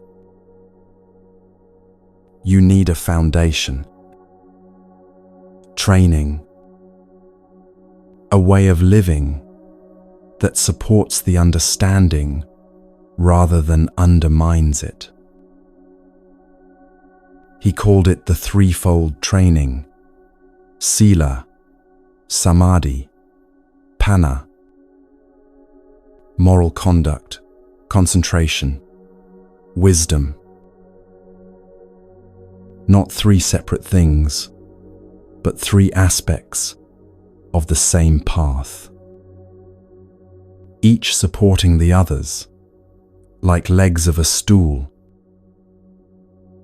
First, sila, moral conduct. This isn't commandments from on high, not rules you follow because someone said so, but principles that naturally reduce suffering when you live by them. The 5 basic precepts are simple: not killing, reverence for life. When you stop harming living beings, something shifts in you. Fear decreases because you're not creating enemies. Guilt decreases because you're not carrying the weight of harm done. Aggression decreases because you're not feeding the pattern of violence. Not stealing, contentment with what is. When you stop taking what isn't freely given, you stop living in a state of lack. You begin to see, I have enough. This moment is enough. Not misusing sexuality, integrity in intimacy. When you bring honesty and care to sexual energy instead of using it to manipulate or escape, relationships become possible spaces of genuine connection instead of transaction. Not lying, inner alignment. When you stop speaking falsehood, you stop fragmenting yourself.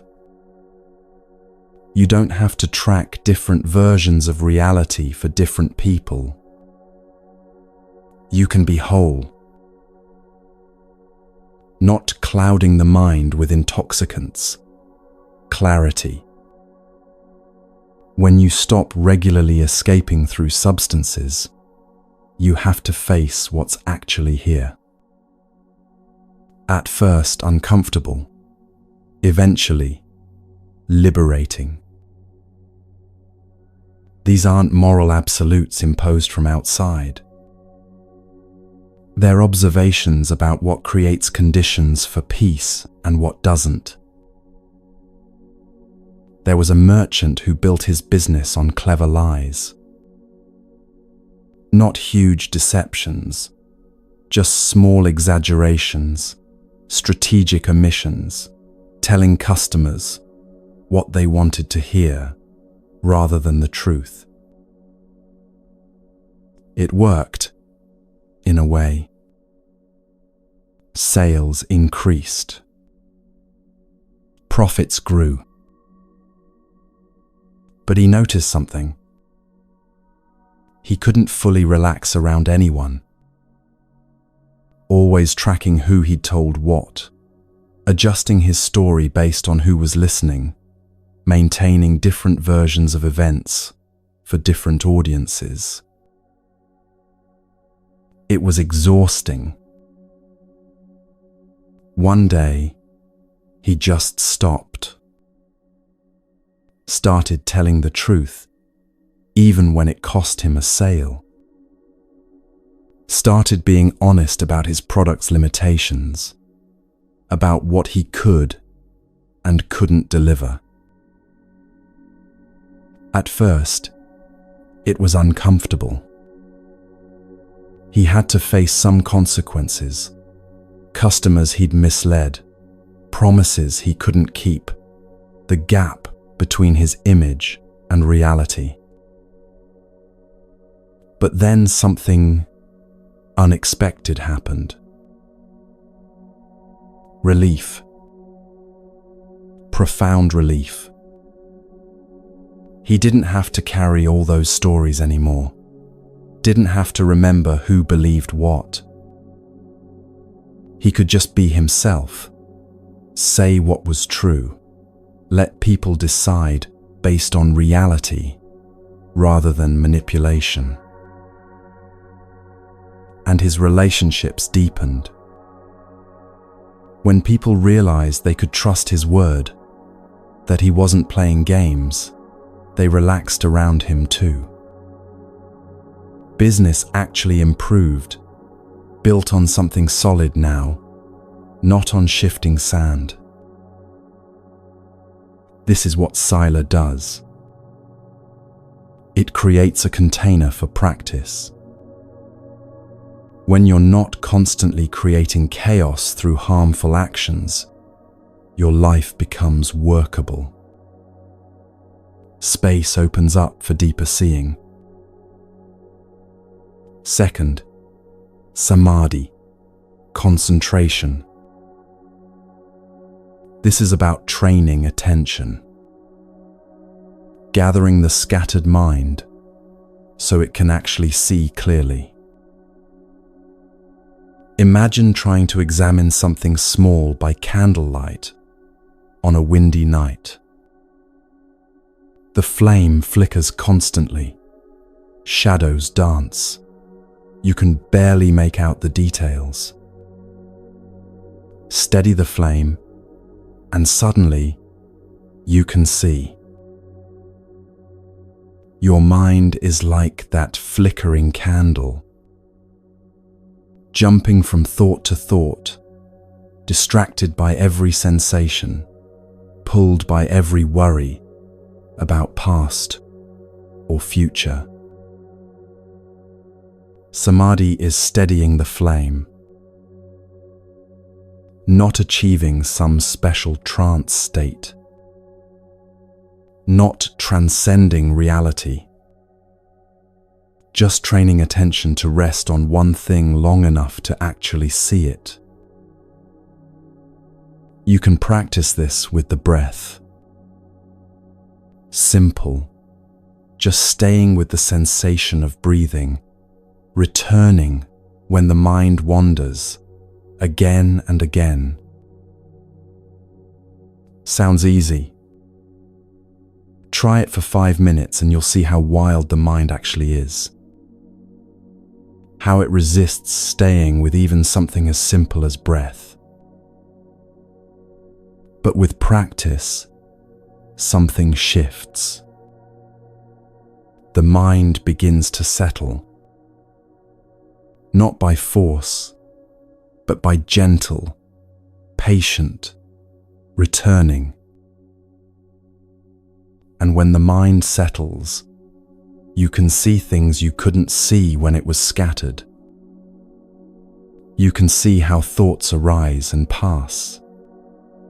You can see the space between thoughts.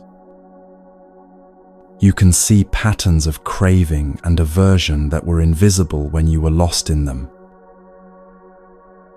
This isn't union with some cosmic absolute. It's just a gathered, stable attention that can now do the work of wisdom. And third, panna, wisdom. This can't be figured out intellectually. You can read every book, memorize every teaching, understand all the concepts perfectly, and still not have wisdom. Because wisdom isn't information. It's direct seeing. Seeing impermanence not as a concept, but as the lived reality of this moment changing. Seeing suffering not as a theory, but as what actually happens when you grasp at what can't be held. Seeing non-self not as a philosophy, but as the actual absence of a solid, separate self when you look carefully. There was a meditator who thought he understood impermanence. He'd read the texts, studied the commentaries, could explain it eloquently to anyone who asked.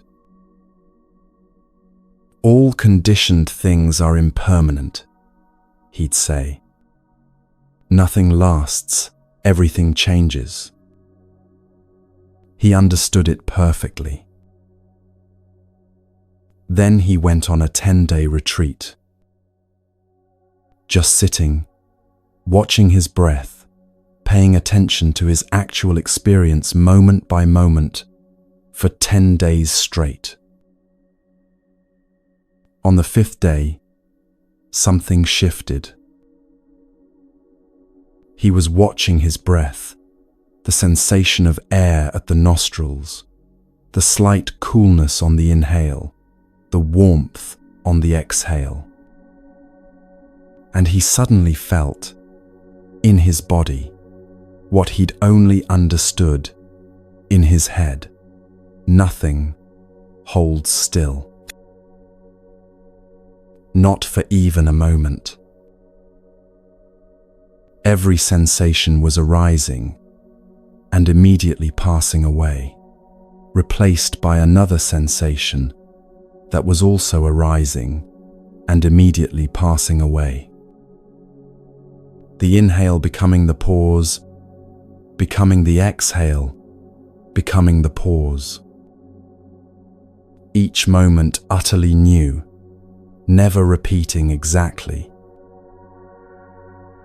His body, which he'd thought of as solid, was revealed as a process. Vibration, flux, constant tiny births, and deaths happening so fast he'd never noticed. He started crying. Not from sadness, from recognition.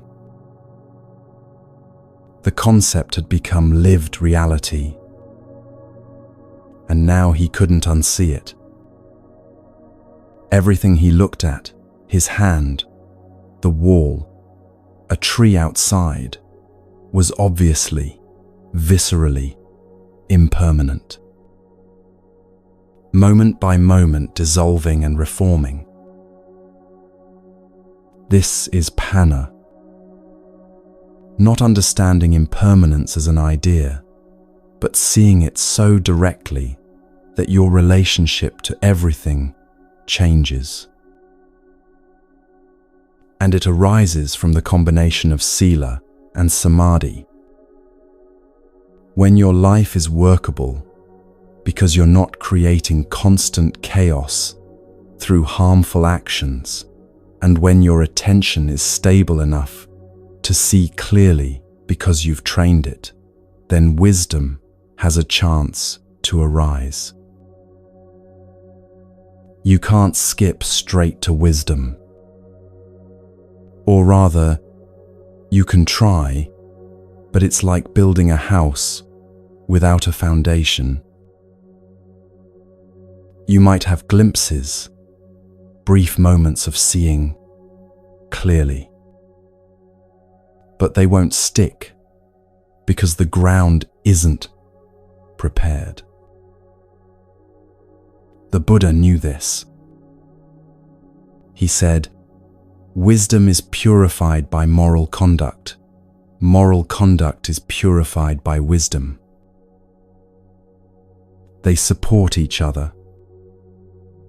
As you see more clearly, you naturally live more harmlessly.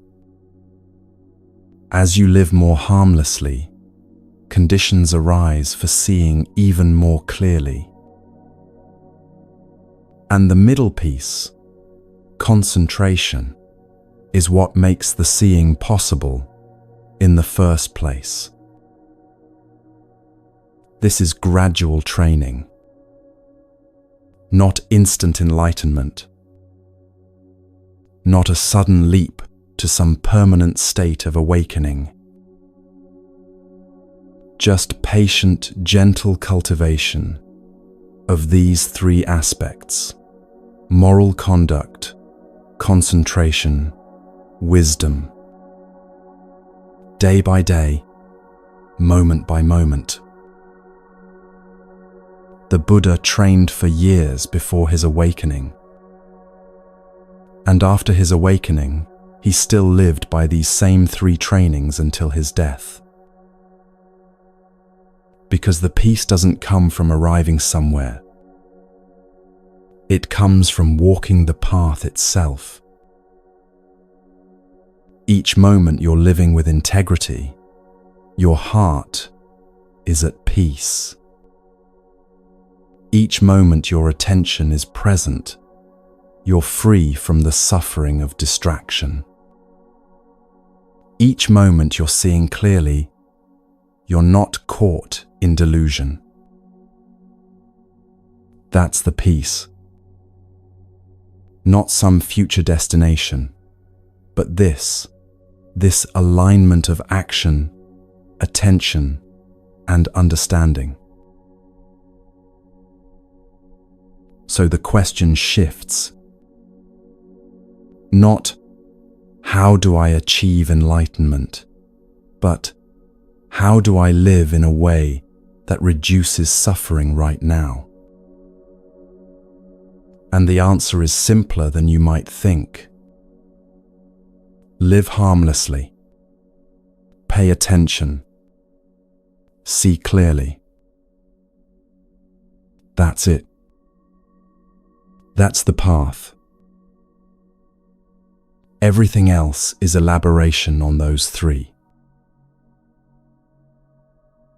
Now, here's where it gets interesting. Because we're not just talking about what you do, we're talking about why you do it. The Buddha was very clear about this. He said, "It is intention that I call karma." Not the action itself, but the mind state behind the action. The quality of intention that motivates it. Two people can perform the exact same action with completely different karma. Imagine two people giving the same gift. One gives from genuine care.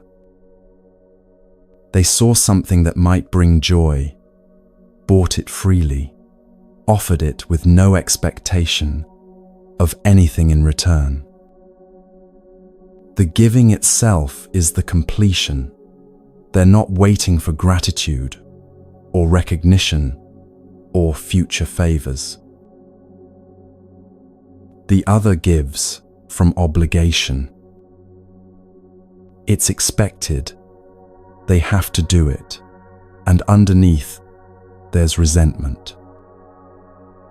They're giving not from care but from social pressure, maybe even hoping the gift will create indebtedness. Same gift, same wrapping paper, same smile when it's handed over. But completely different karma. Because karma isn't about external consequences. It's about what happens in your own heart.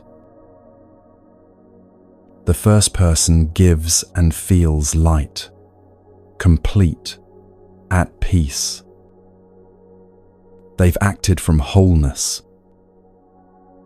The giving cost them nothing internally because it wasn't coming from lack.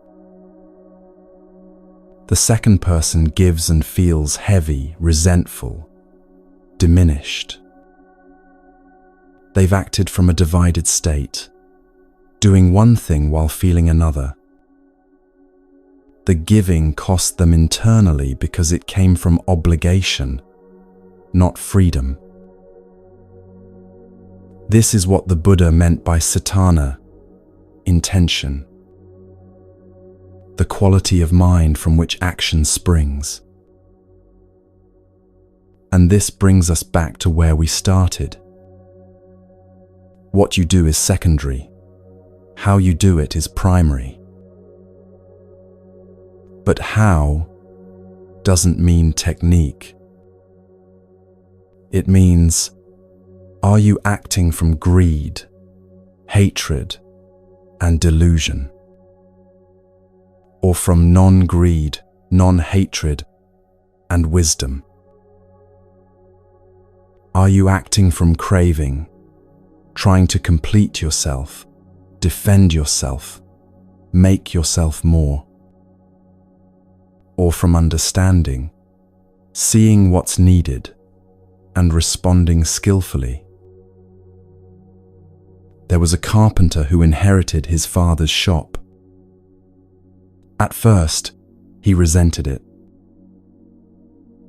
He'd wanted to be an architect, to design grand buildings, to create something important. Instead, here he was making simple furniture, chairs, tables, cabinets. Ordinary stuff. For years he worked with resentment. Each project felt beneath him. He was capable of more, he thought. This was just survival, not creation. But circumstances kept him there. Family obligations, financial necessity. So he kept working, kept building furniture, kept feeling that his life was somehow less than it should be. Then something shifted. He couldn't even say exactly when or how. But one day, he was cutting a piece of wood, and he really felt it. The grain, the texture, how it wanted to be cut. Not forcing the saw through, but working with the wood, respecting its nature. He started bringing full attention to each joint, each measurement, each stroke of sandpaper. Not rushing to finish, not thinking about the next project. Just this wood, this moment, this precise action. The wood taught him patience. You can't hurry oak. It splits if you force it, reveals its beauty if you respect it. The work taught him precision. a fraction off in the measurement, and the joint won't hold. But get it exact and there's a rightness you can feel. Gradually, his furniture changed. Same designs, same basic function. But something in them was different now. People would sit in one of his chairs and pause. This feels. They'd search for the word peaceful. They couldn't articulate what was different, but they could feel it. The chair held them differently than other chairs. Something in the quality of its making had carried through into the quality of its being. One customer said, "When I sit in your chair, I feel like I can finally rest." The carpenter had infused his practice into his craft. Not intentionally, not as a technique. Just by bringing full presence to each moment of making. His work had become meditation, or meditation had become his work. They weren't separate anymore. This is right intention, samma sankappa.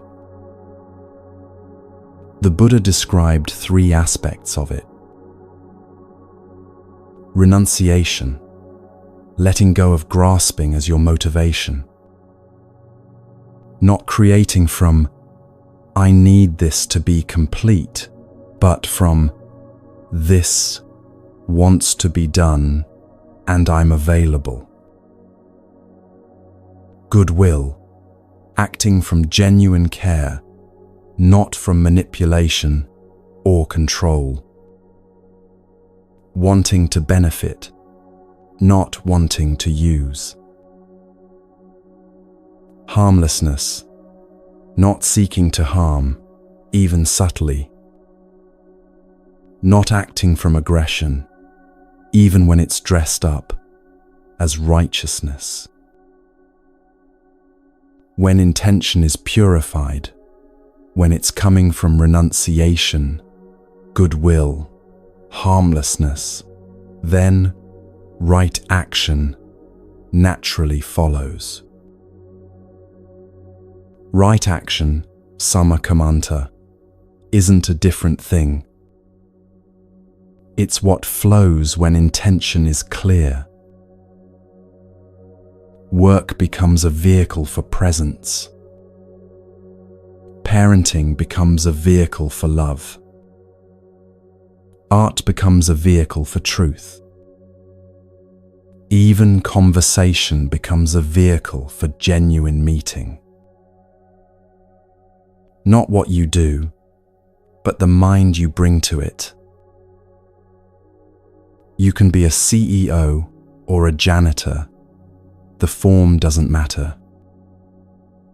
What matters is whether you're bringing craving or clarity to what you do. There's a difference between creating from lack and creating from wholeness. Creating from lack says, "This will make me important. This will make me complete. This will make me safe." The whole project is designed to fill an inner void. But the void can't be filled that way. Because the void isn't actually empty. It's full of the craving itself. You're trying to fill craving with objects, and craving just grows. Creating from wholeness says, "This wants to be done. I'm here. I'm available." Not I, as a separate ego, trying to accomplish something, but awareness responding skillfully to what's needed.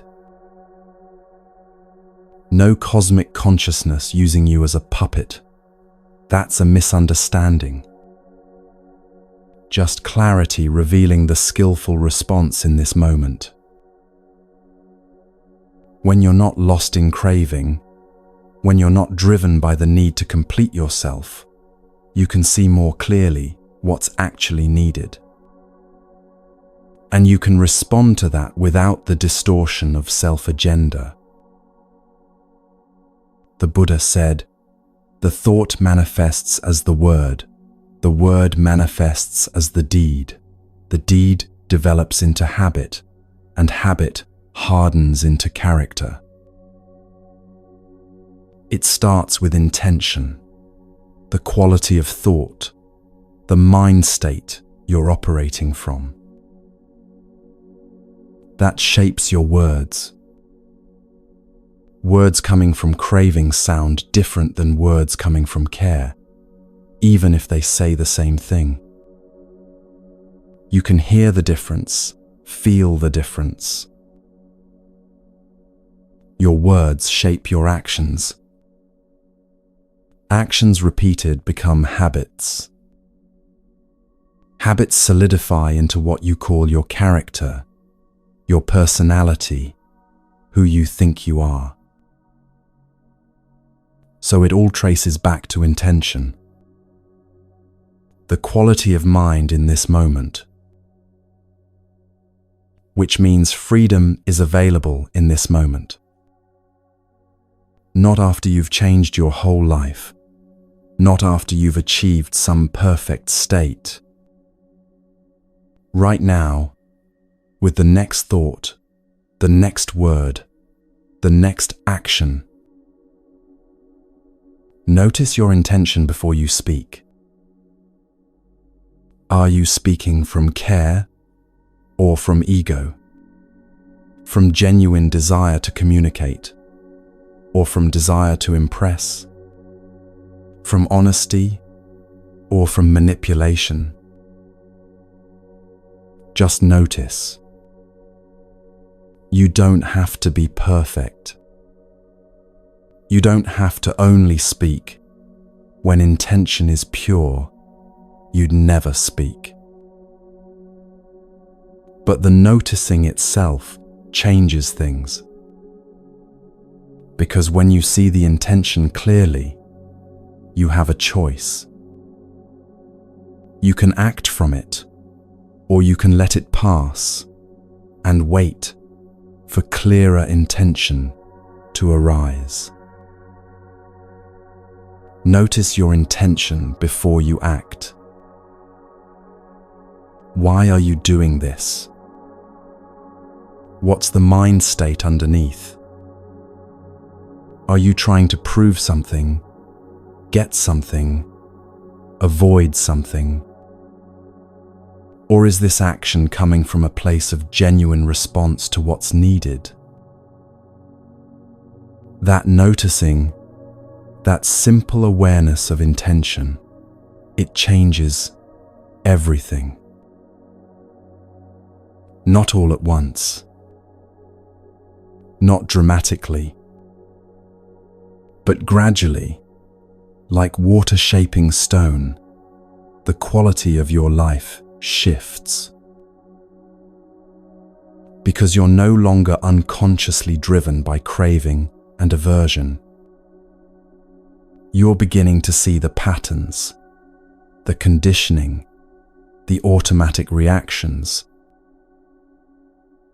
And in the seeing, in the clear recognition of what's actually happening, freedom begins. Not freedom to control everything, but freedom from being controlled by unconscious patterns. This is the path. Not somewhere else you need to go, but right here, learning to act from understanding rather than compulsion, from presence rather than distraction, from wisdom rather than delusion. Moment by moment, breath by breath, one intention at a time.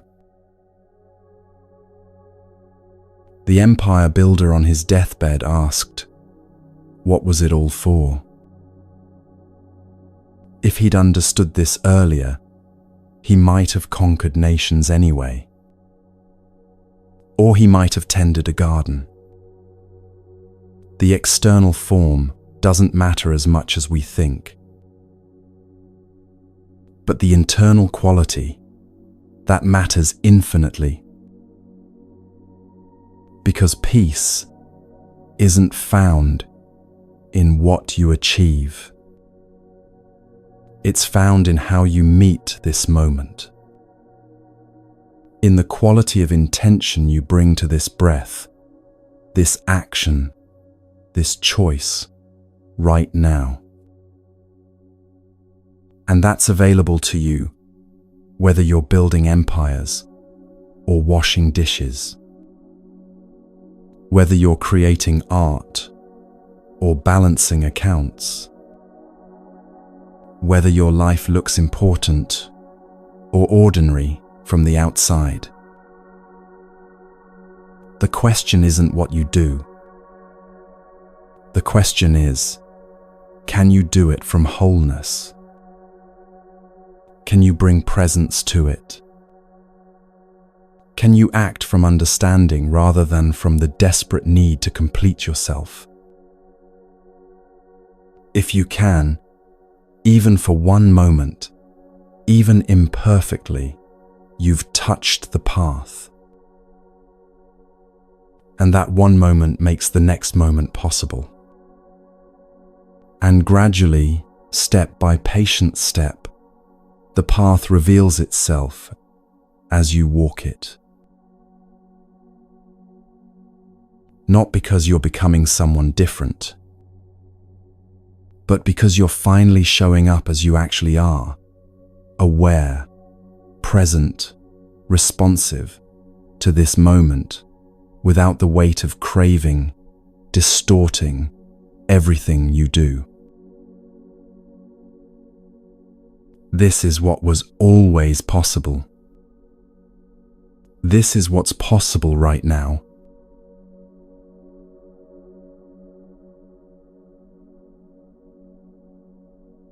There was a potter who spent months creating a series of bowls. Each one shaped carefully, glazed with precision, infused with her full attention. She loaded them into the kiln for the final firing, the moment that would either set the glaze beautifully or destroy everything. Kilns are unpredictable.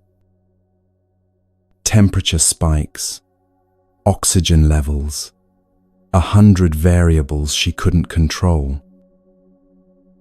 She'd lost entire batches before to kiln accidents. Her assistant kept checking, anxious. What if they crack? What if the glaze runs? All that work. The potter stayed calm. We'll see what emerges.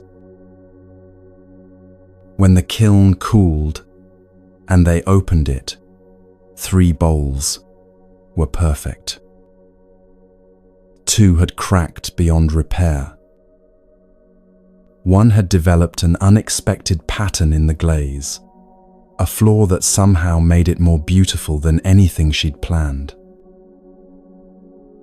The assistant was distraught about the broken ones, thrilled about the perfect ones, confused about the flawed but beautiful one. The potter just smiled. The kiln teaches what we can't control, she said. Every firing is a lesson in letting go.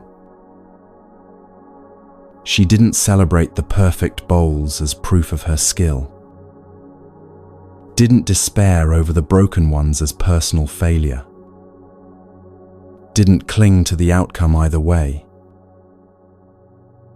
Just present with what emerged, responding skillfully to what was actually there. This is equanimity. Not indifference to outcomes, but freedom from being destroyed by them. When obstacles appear in your path, and they will, there are two ways to meet them. The old pattern goes like this: resistance, complaint, this shouldn't be happening. Anger at the obstacle, at whoever created it, at the universe for allowing it. Collapse into victimhood or rage. All that energy goes into fighting what is, and fighting what is never works. What is? Your resistance doesn't change it. It just adds suffering on top of the situation. Equanimity meets obstacles differently. This is happening. What's the wise response? Not, why is this happening to me?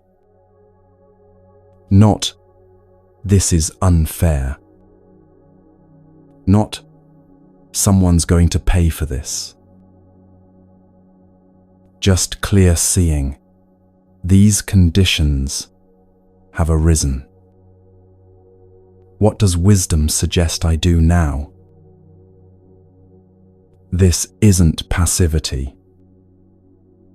It's engaged wisdom.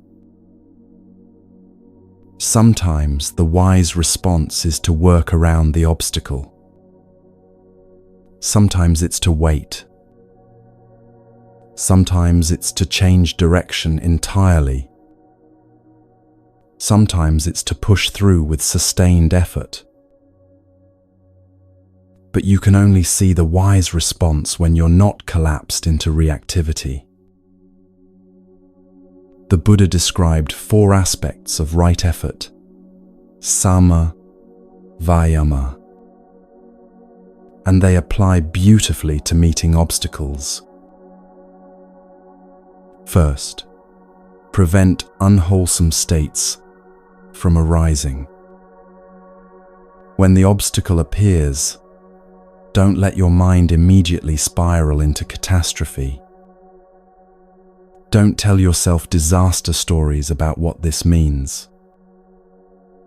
Catch the catastrophizing before it takes hold.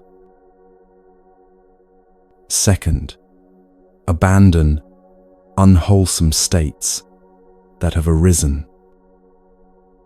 If you've already started complaining, blaming, collapsing, notice it and let it go. Release the story. Come back to what's actually here.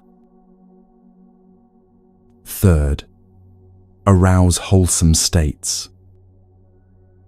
Invite curiosity instead of complaint. Invite patience instead of urgency. What can I learn from this?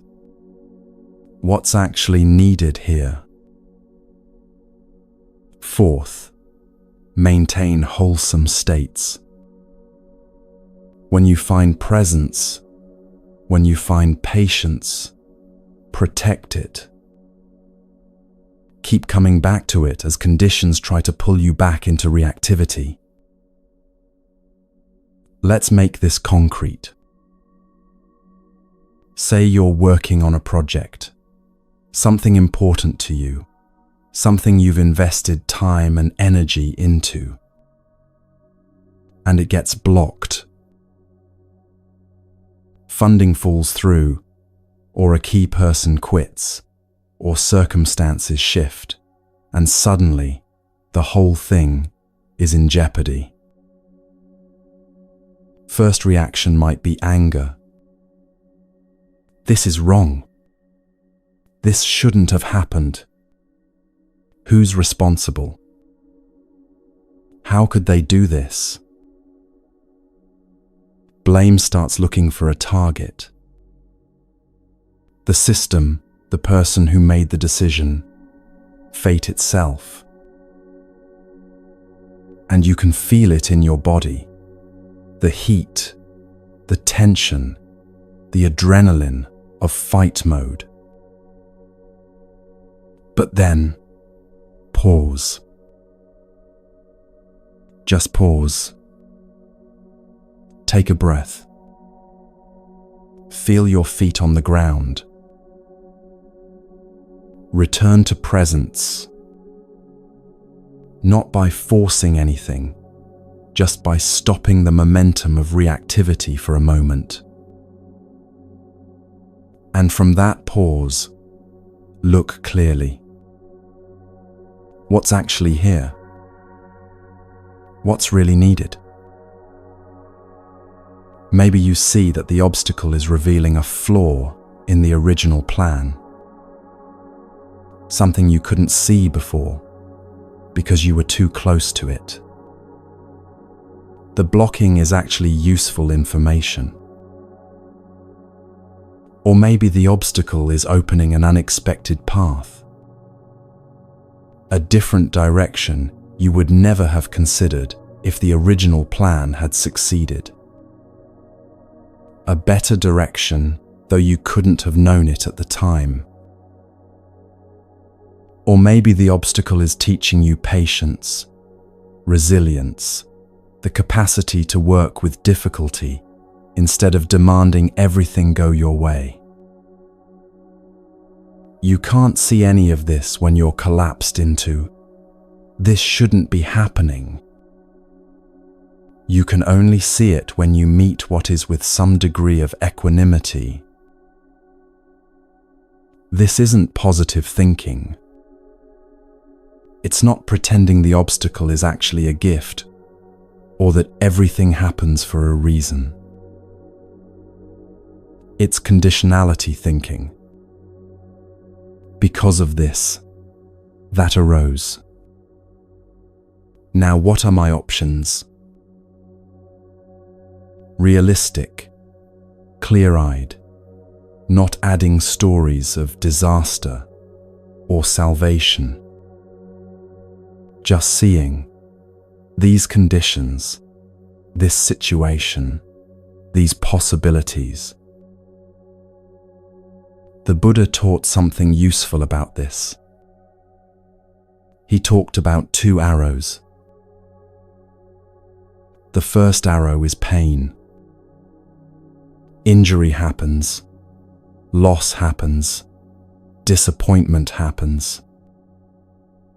That's the first arrow, life's unavoidable difficulties. The second arrow is our resistance to the pain. This is unfair suffering. The why me suffering. The whole story we build about how this shouldn't be happening and what it means about us and our lives. The first arrow hurts. No way around that. Reality includes pain, loss, things not going the way we hoped. But the second arrow, that one's optional. We shoot ourselves with it through resistance, through refusing to accept what's already happened, through demanding reality to be different than it is. Equanimity isn't avoiding the first arrow. It's not shooting yourself with the second one. Next time something goes wrong, and it will, because that's the nature of conditioned existence, try this. Pause. Breathe. Feel the ground under you. And ask yourself, can I meet this without adding my story about how it shouldn't be? Can I be with the actual pain, the actual difficulty, without the extra layer of "this is unfair," or "I'm being punished," or "everything always goes wrong for me"? Just, this is what's happening. This is the situation. What now? The power isn't in forcing outcomes. You can't control whether horses run away or return, whether your project succeeds or gets blocked, whether life unfolds the way you hoped. The power is in not being destroyed by what happens. In meeting each moment, the wanted and the unwanted, the pleasant and the painful, the victories and the defeats, with a steady mind that doesn't collapse into reactivity. This is what equanimity offers. Not a life without difficulties. That's impossible. But a heart that can hold difficulties without breaking. Now, here's the thing about equanimity. It shows you very clearly when you've lost it. Aversion is the signal. The Buddha talked about 3 poisons that keep us trapped in suffering: greed, hatred, delusion, or in Pali, lobha, dosa, moha. Dosa, aversion, hatred, includes everything from mild irritation to full rage. All the flavors of "this should not be." And when aversion arises, it's not your enemy. It's your teacher, showing you where you've forgotten something important. There's a story about a meditation teacher who got stuck in traffic. He was running late for a talk he was giving on patience. He felt anger rising. These incompetent drivers. Why can't people merge properly? Don't they know some of us have important places to be? And then he caught himself and laughed. Here he was, on his way to teach about patience, completely impatient. On his way to teach about presence, completely lost in angry thoughts. He noticed the anger wasn't helping. It wasn't making the traffic move faster. It wasn't solving anything. It was just creating suffering, tension in his body, harsh thoughts in his mind, disconnection from this actual moment. He arrived late, started his talk by saying, "I just learned something about patience in traffic. Let me tell you what anger teaches when you're willing to listen to it." The anger had been a bell of mindfulness, a signal that he'd drifted from presence into reactivity. This is how aversion functions when you understand it. Not as a problem to eliminate, but as information. I am never upset for the reason I think. This line comes from a different teaching tradition, but it translates beautifully into Buddhist understanding. The surface reason you're upset: he disrespected me. She broke her promise. They're so frustrating. The Wi-Fi is too slow. The weather is wrong. But the deeper cause? You've forgotten something. You've forgotten anatta, that there's no solid, separate self being disrespected. You've forgotten anicca, that everything changes, including promises and circumstances. You've lost mindfulness. You're not present with what is. You're arguing with reality in your head. When you're connected to wisdom, small things don't shatter your peace. The Wi-Fi is slow. Okay, it's slow. The weather isn't what you hoped. Okay, it isn't. Someone speaks harshly. Okay, harsh speech is happening. None of it needs to become a crisis. None of it needs to trigger the whole cascade of aversion and suffering. But when you've drifted from presence, even tiny things become major. The smallest frustration feels like an assault. Everything is evidence that life is against you, that you can't catch a break, that nothing ever works out. So upset becomes a bell, a signal. You've drifted. Come back. Not a sign you've failed. Not evidence you're not spiritual enough, or evolved enough, or practicing correctly. Just a simple notification. You're lost in thought, lost in reaction, lost in the story of me and what shouldn't be happening to me. Time to return. The practice is simple. When aversion arises, note it.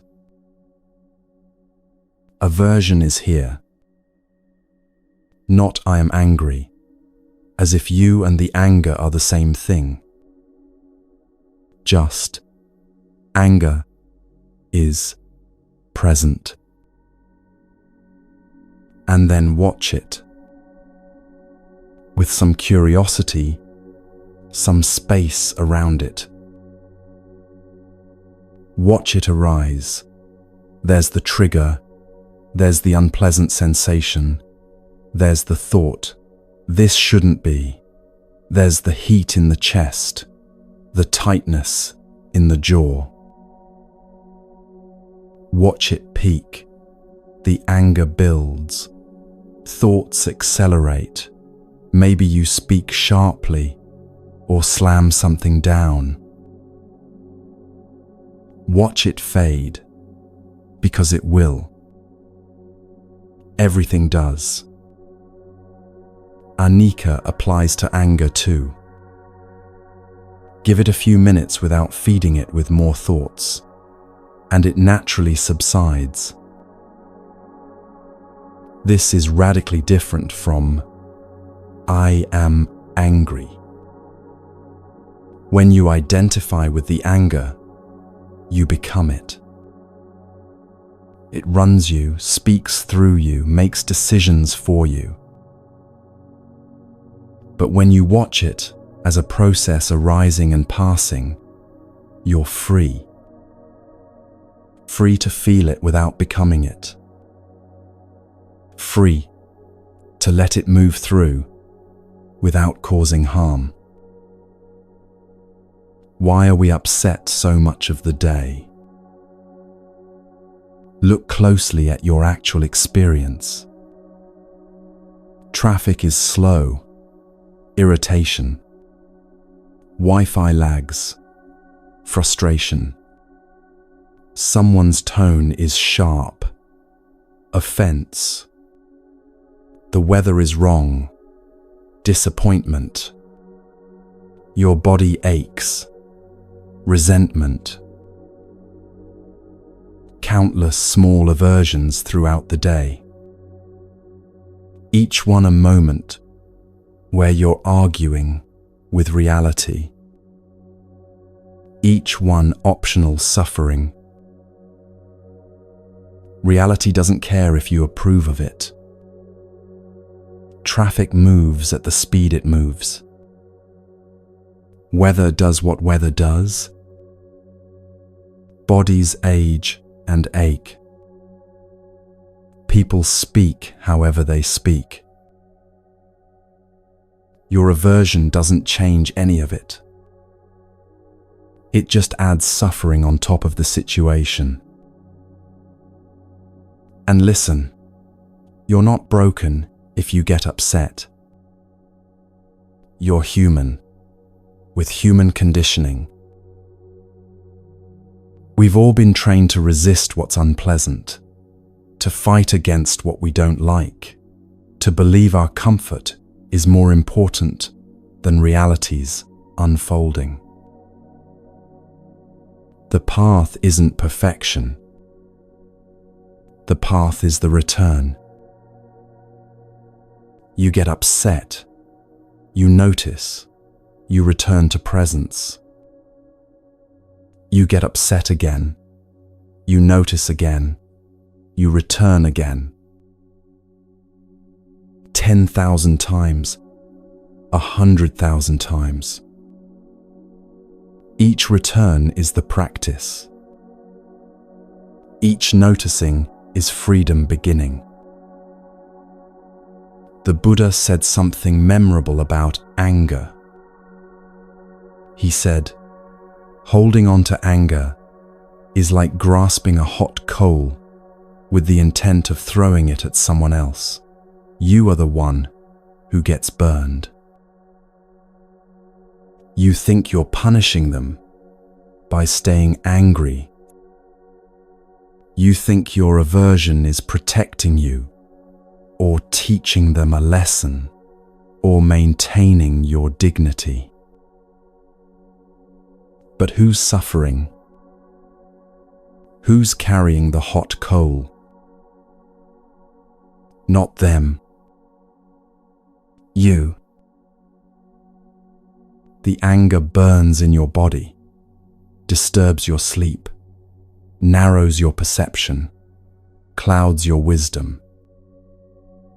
And the person you're angry at might not even know, might not care, might have forgotten the whole incident. So today, just as an experiment, notice when aversion arises. You don't have to fix it. You don't have to make it go away. You don't have to be perfectly patient or loving or accepting. Just see it clearly. That's all. Just recognition. Oh, aversion is here. That's seeing. That's simple, clear recognition. That's freedom, beginning. Not freedom from ever feeling aversion again. Freedom from being enslaved by it, from letting it run your life, from burning yourself with coals you're trying to throw at others. Now, there's something subtle here that needs clarification. Because you might hear all this teaching about releasing craving, letting go of desire, not grasping, and think, so I should want nothing. No. That's a misunderstanding. The Buddha didn't teach desire nothing. He taught, discern between craving and wholesome desire. There's a Pali word, tanha, that gets translated as craving or thirst. This is desire rooted in illusion, in the belief that you're incomplete and need something external to complete you. It feels frantic, driven, desperate. I need this to be happy. I must have it, or I won't be okay. I have to become this, or I'm worthless. Tanha has 3 flavors the Buddha described. Sensual craving for pleasant sights, sounds, tastes, textures, experiences. The endless wanting of more, better, different. Craving for existence, the desire to become something, to be someone important, to secure your identity, to make yourself permanent. Craving for non-existence, the desire to escape, to not be, to annihilate discomfort, to make unpleasant things disappear. All 3 share this quality, desperation. All 3 are rooted in the belief that you're fundamentally lacking something. But there's another word, chanda, wholesome desire. The desire to practice. The desire to understand. The desire to reduce suffering in yourself and others. The desire to live with integrity, to act skillfully, to see clearly. This doesn't feel frantic. It feels calm, clear, aligned. The Buddha himself had this kind of desire. Desire to awaken, desire to teach, desire to help beings find freedom from suffering. Without that wholesome desire, he would have stayed under the tree, never shared the teaching. So the question isn't whether you desire. Desire arises naturally. The question is, what kind of desire is this? Let's make it concrete again. 2 people want financial security. Person A says, I must be rich, or I'm worthless. Money is the only thing that matters. I'll do anything to get it. Betray people, cut corners, compromise my integrity, whatever it takes. That's Tanha. Craving rooted in the belief that money will complete him, that his worth depends on his wealth. Person B says, I'd like financial stability so I have time and energy for practice, so I can be generous without constant stress, so I'm not consumed by worry and can be present with my life. That's chanda, wholesome desire that supports practice and reduces suffering. Same surface want, financial security, completely different mind states underneath. Remember the shopping mall we talked about earlier? You're walking through, seeing beautiful objects in windows. Tanha looks at the coat and says, I need that. It will make me attractive, confident, complete, Everyone will see I've made it. I won't be okay until I have it. The wanting is tight, urgent, compelling. If you don't get the coat, there's genuine distress. Chanda, or maybe just simple appreciation, looks at the coat and says, "That's lovely. Beautiful design. Nice craftsmanship." And then keeps walking. No grasping, no sense that you need it, no story about what it would mean about you. Just seeing beauty, appreciating it, letting it be. Can you feel the difference? One is compulsive, driven by underlying dukkha, trying to escape the sense of incompleteness. The other is intentional, clear about motivation, not driven by lack. And here's what's beautiful. You can enjoy form without clinging to it.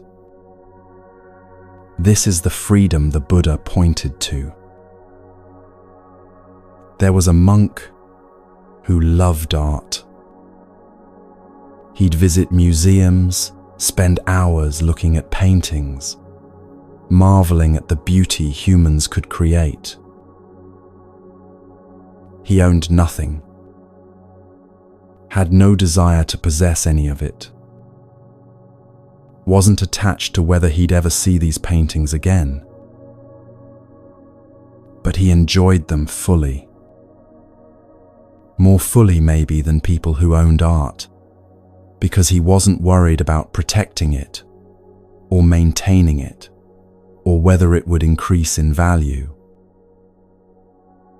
He could just see, just appreciate, just be present with beauty without needing to own it. This is possible.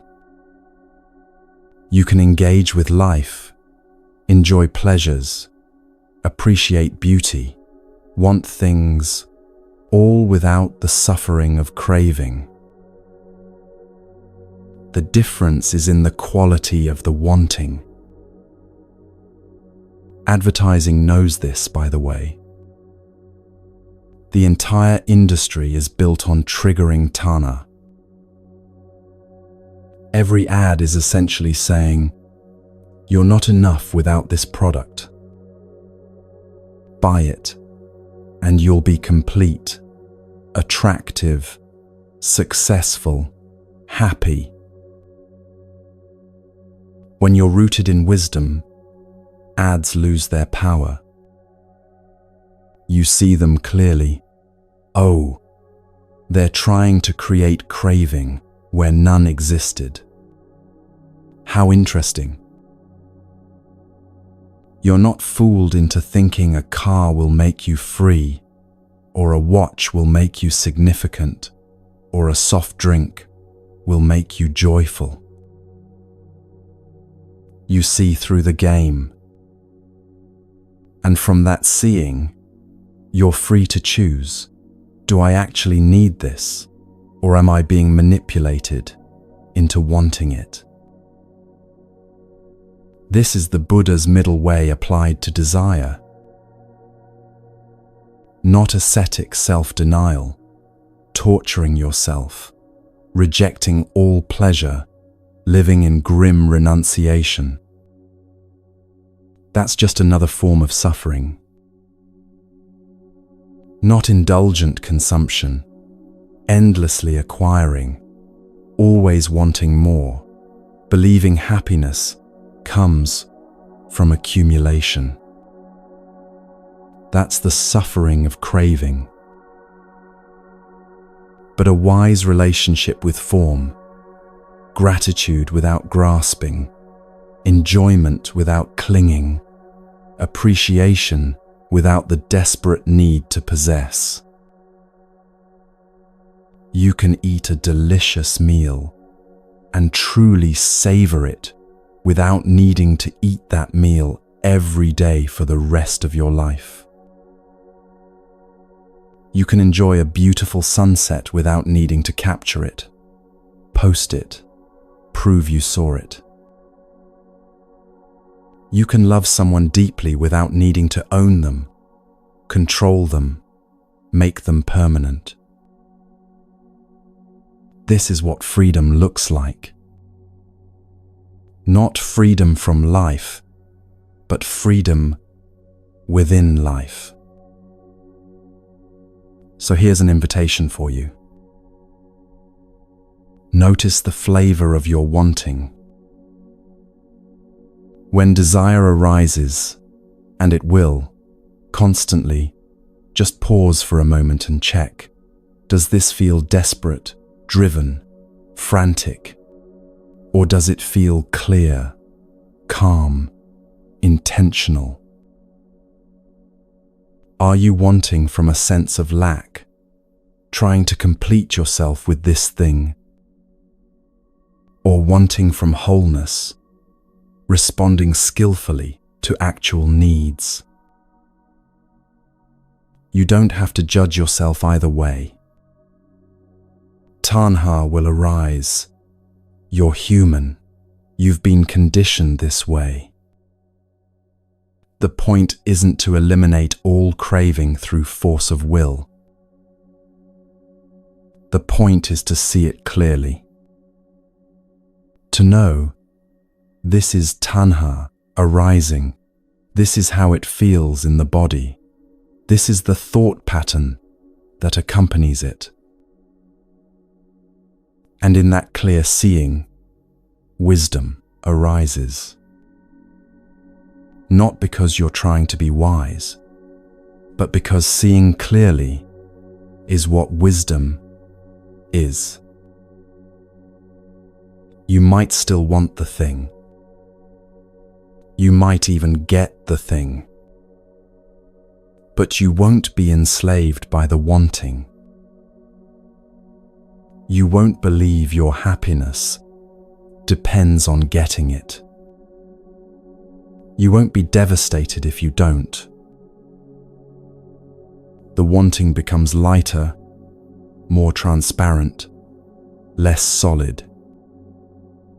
Just another phenomenon arising and passing in awareness, like everything else. And from that lightness, you can engage with life fully, wanting, creating, enjoying, experiencing all of it, without the suffering that comes from thinking any of it will finally complete you. Because you're already complete. You've always been complete. You just forgot for a while. And the practice, meeting obstacles with equanimity, noticing aversion as it arises, discerning between craving and wholesome desire, all of this is just remembering. Remembering what you actually are beneath all the wanting and resisting, all the grasping and pushing away. Just this. Just awareness. Just presence. Meeting each moment, the pleasant and the painful, the wanted and the unwanted, with a heart that's learning, slowly, patiently, to stay open. This is the practice. And it continues, breath by breath, moment by moment, for as long as this life lasts.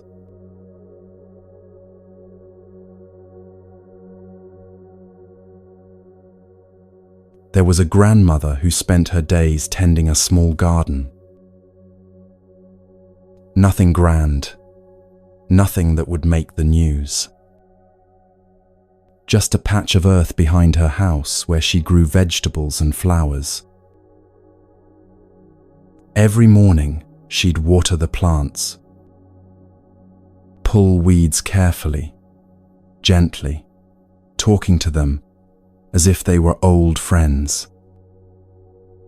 In the afternoon, she'd sit on a bench under a tree, watching light move through the leaves. She had no platform, no following, no grand mission to change the world. Just this, the garden, the sitting, the quiet days unfolding one after another. But something interesting began to happen. Neighbors started finding reasons to stop by. Just checking in, they'd say. Or wondering if you need anything from the store. And they'd end up staying, sitting with her under the tree, not talking much, just being there. One neighbor said, "I don't know what it is about this place. When I'm here, everything that was so urgent suddenly doesn't feel so urgent anymore." Another said, "You have this way of listening that makes me feel like I'm not alone." The grandmother never tried to teach them anything, never spoke about practice or wisdom or how to live. She just tended her garden and sat under her tree, at peace with what is.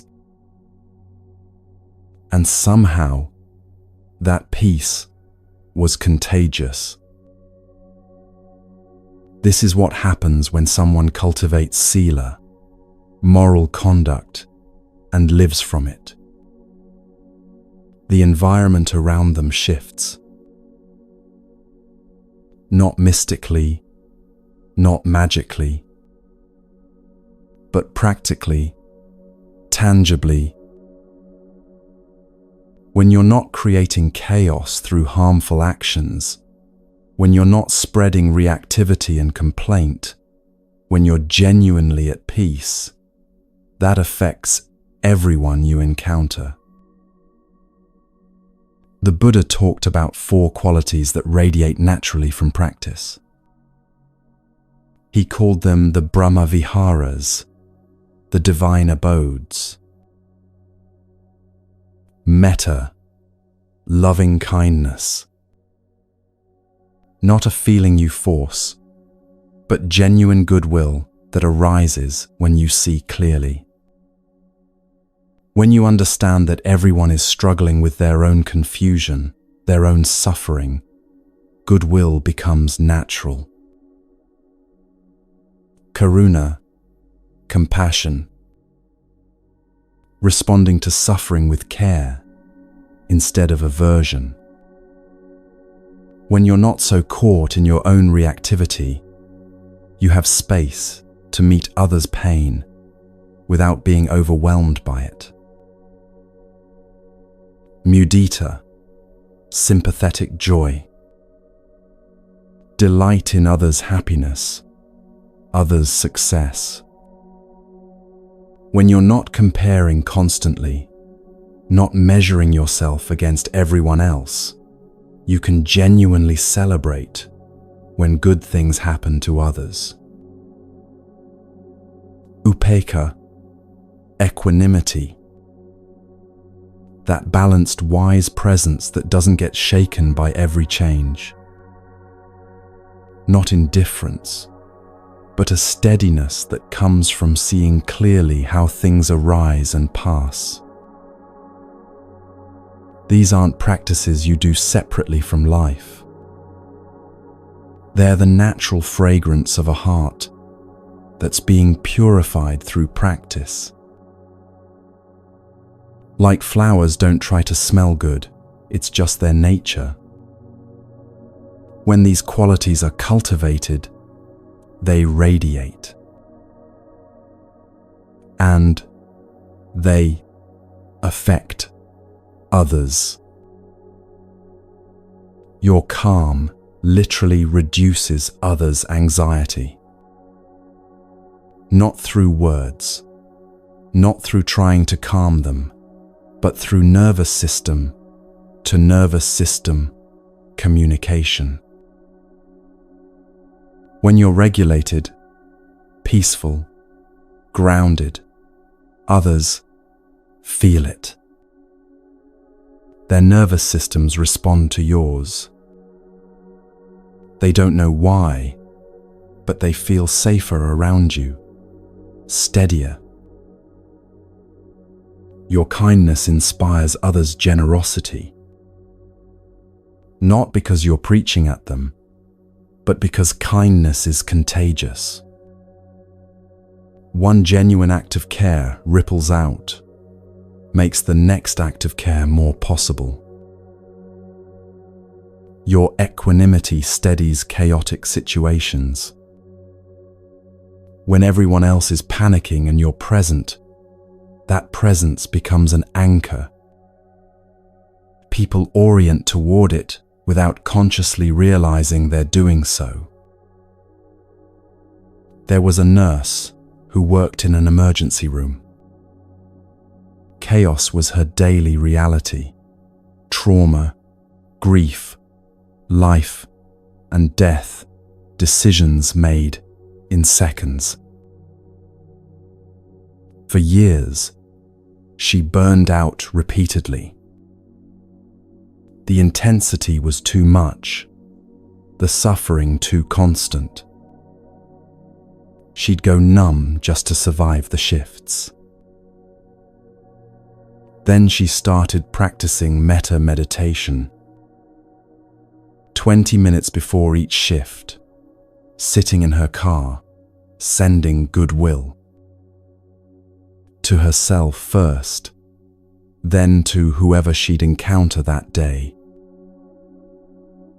She didn't expect it to change anything. It was just something to try, a way to prepare her heart for what was coming. But things did change. Patients started saying things like, "When you're here, I feel safe."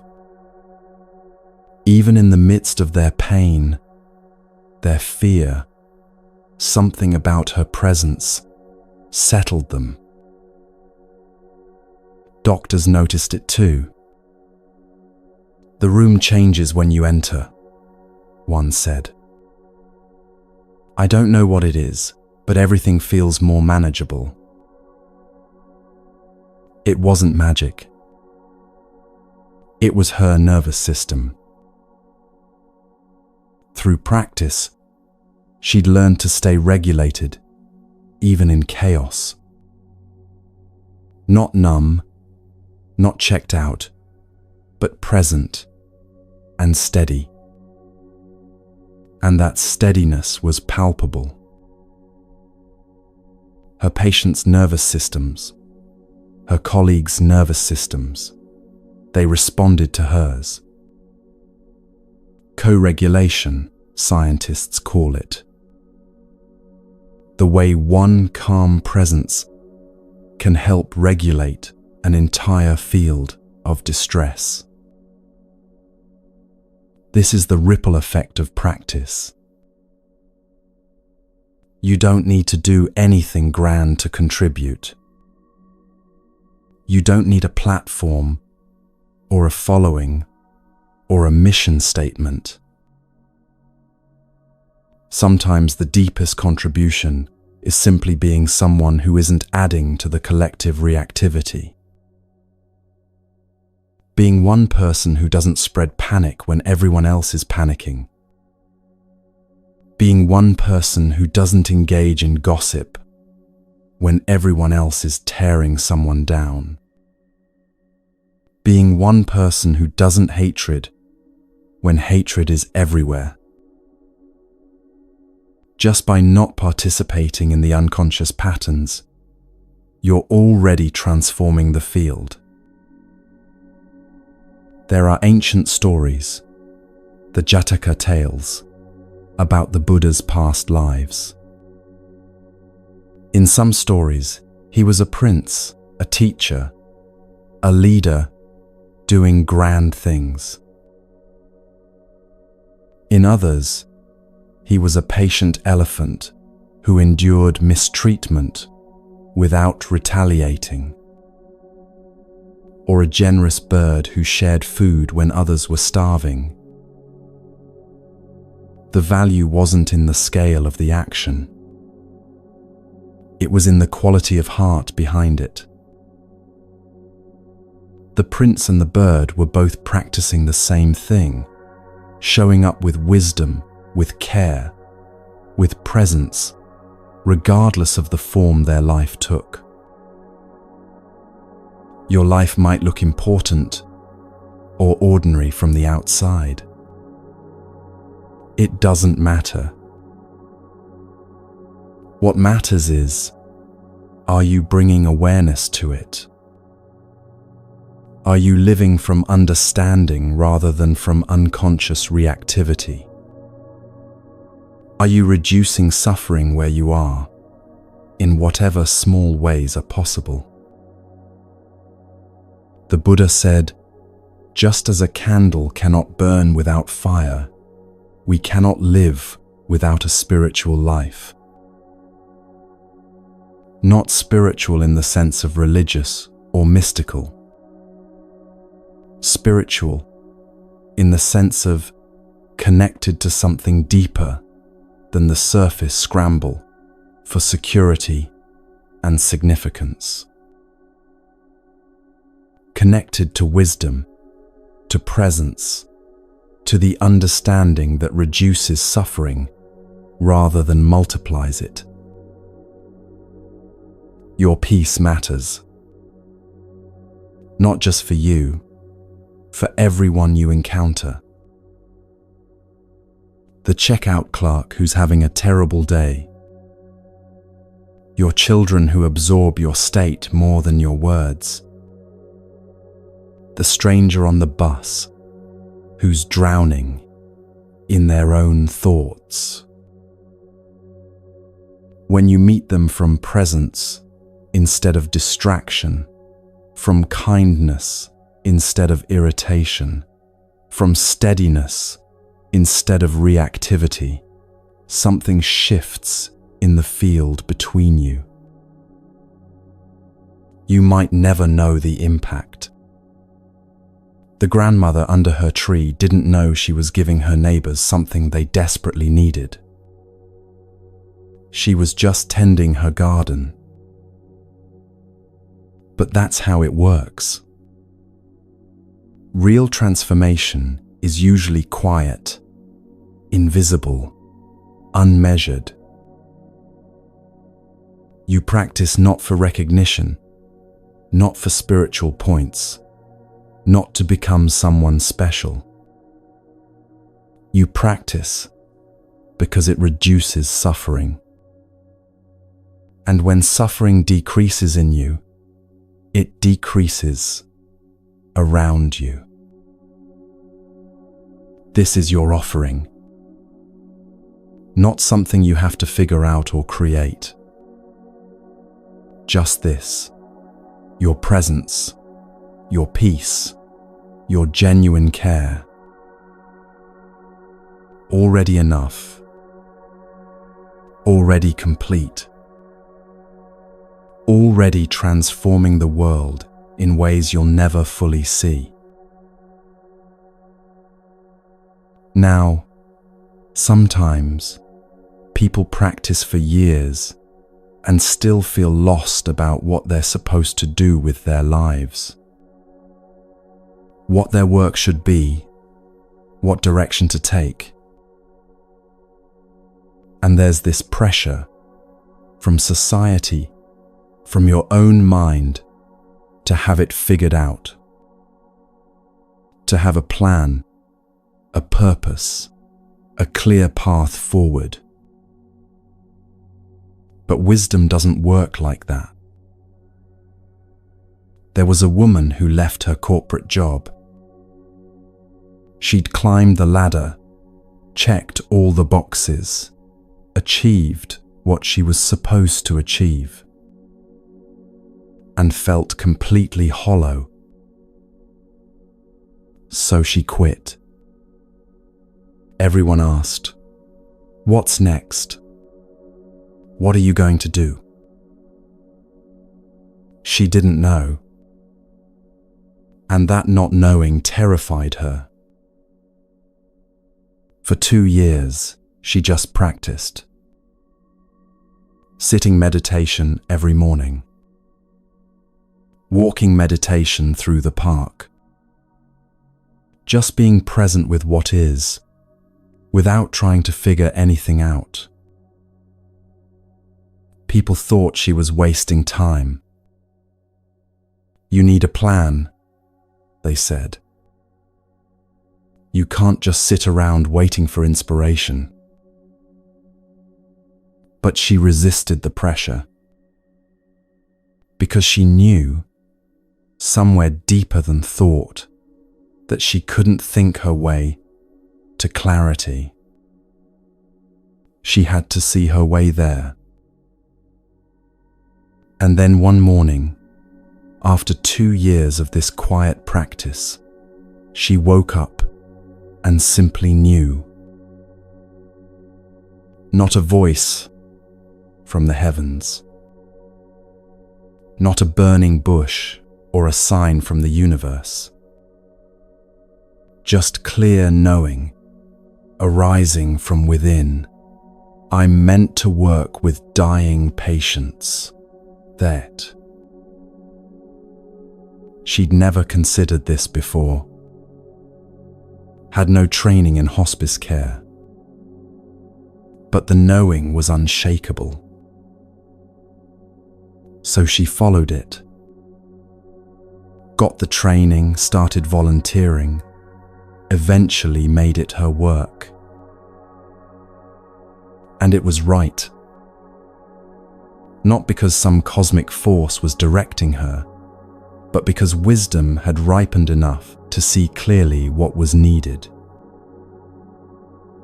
This is how Panna, wisdom, guides action. Not through cosmic messages or divine intervention. Through the clarity that develops when your life is aligned. When sila is established, when you're not creating constant chaos through harmful actions, your life becomes workable. Space opens up. When samadhi is developed, when your mind is stable enough to see clearly instead of constantly scattered, you can perceive things you couldn't see before. And then Panna arises, direct seeing of what's actually needed, not what ego wants, not what fear demands, but what wisdom reveals. It's not the universe using you. That's a misunderstanding that creates spiritual confusion. You are interconnected with everything.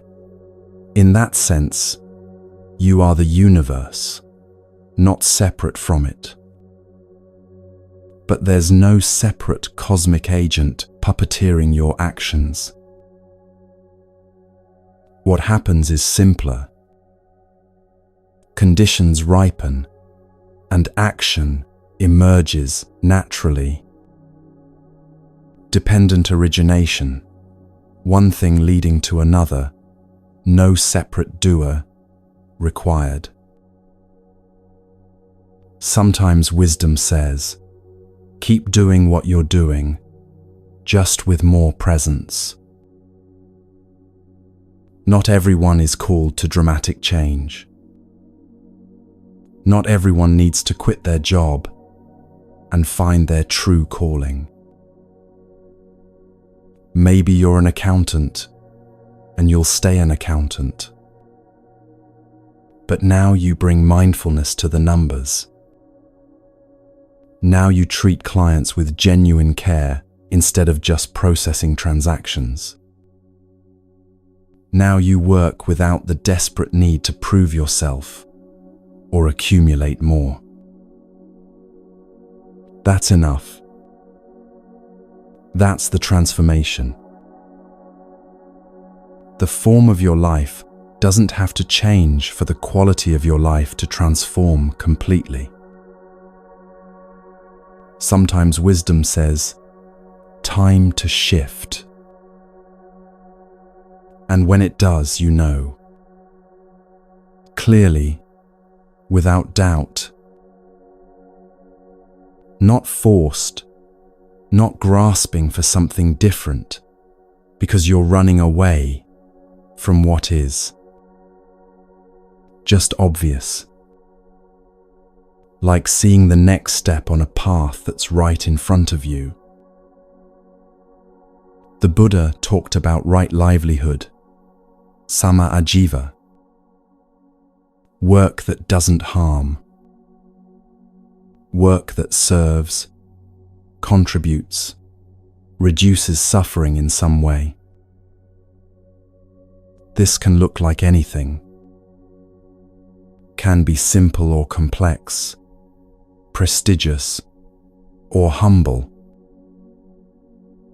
A teacher shaping young minds, a janitor creating clean, safe spaces, an artist bringing beauty into the world, a nurse tending the sick, a parent raising children with awareness and care.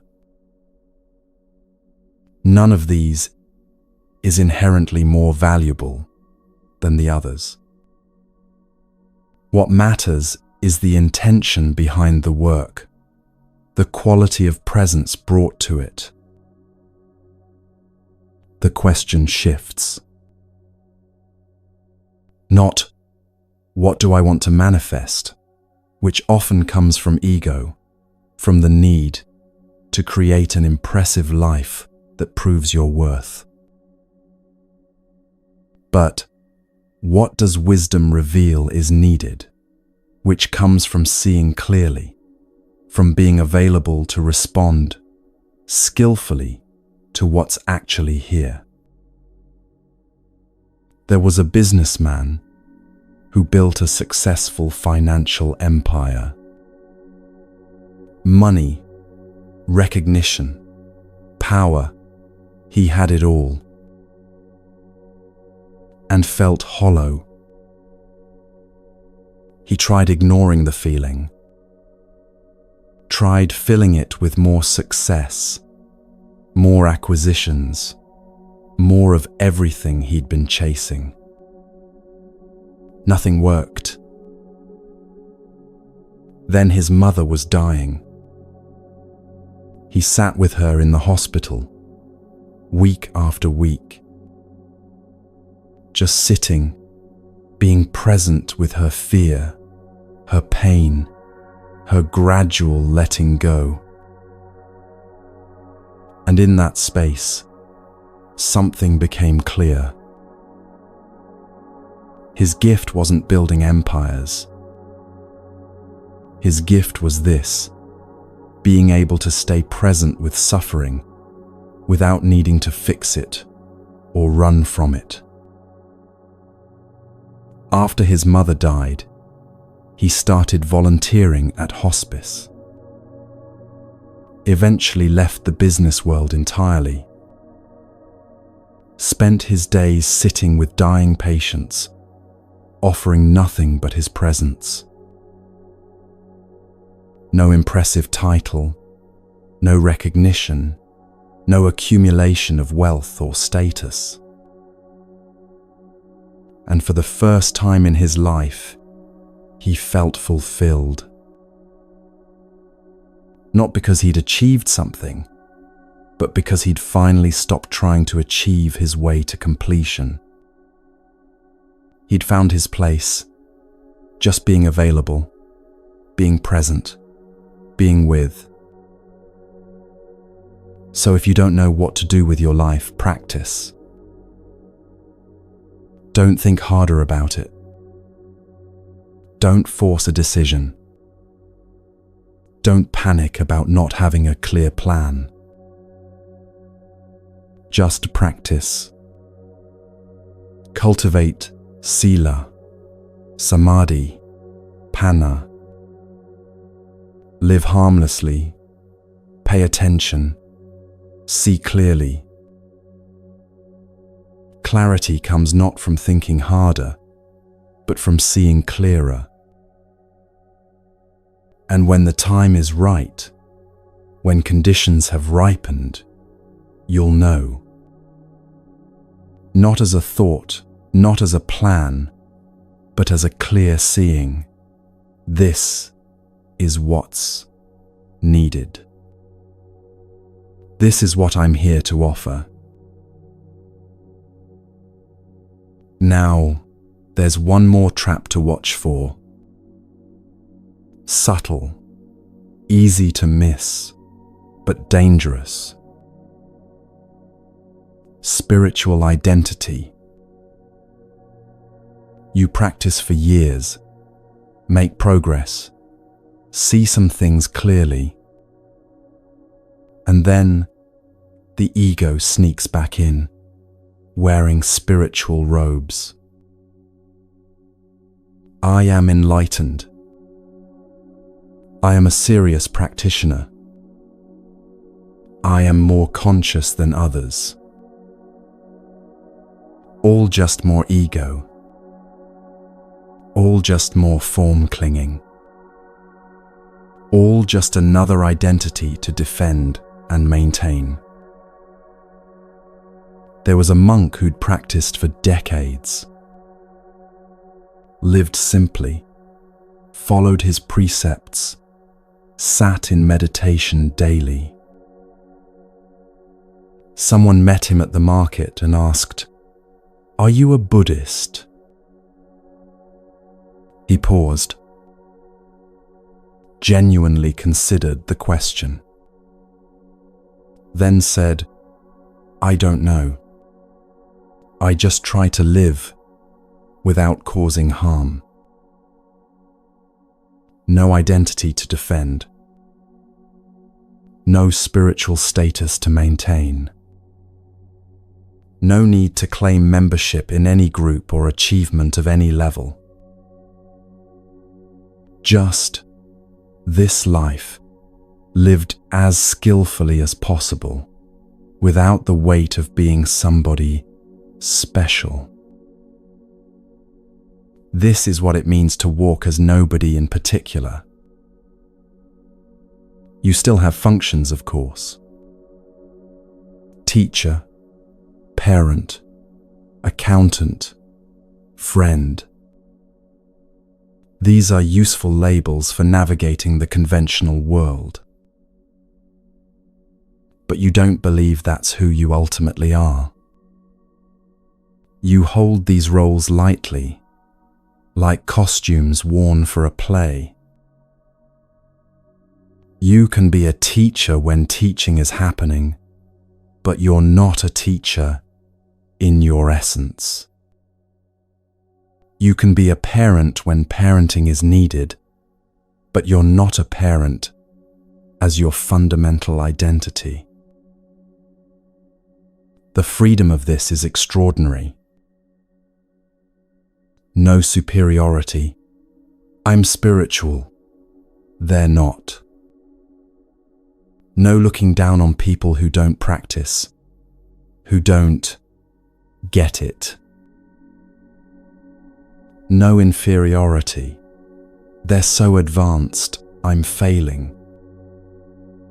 No comparing your practice to others, feeling inadequate because you're not as far along. Just humans at various stages of waking up.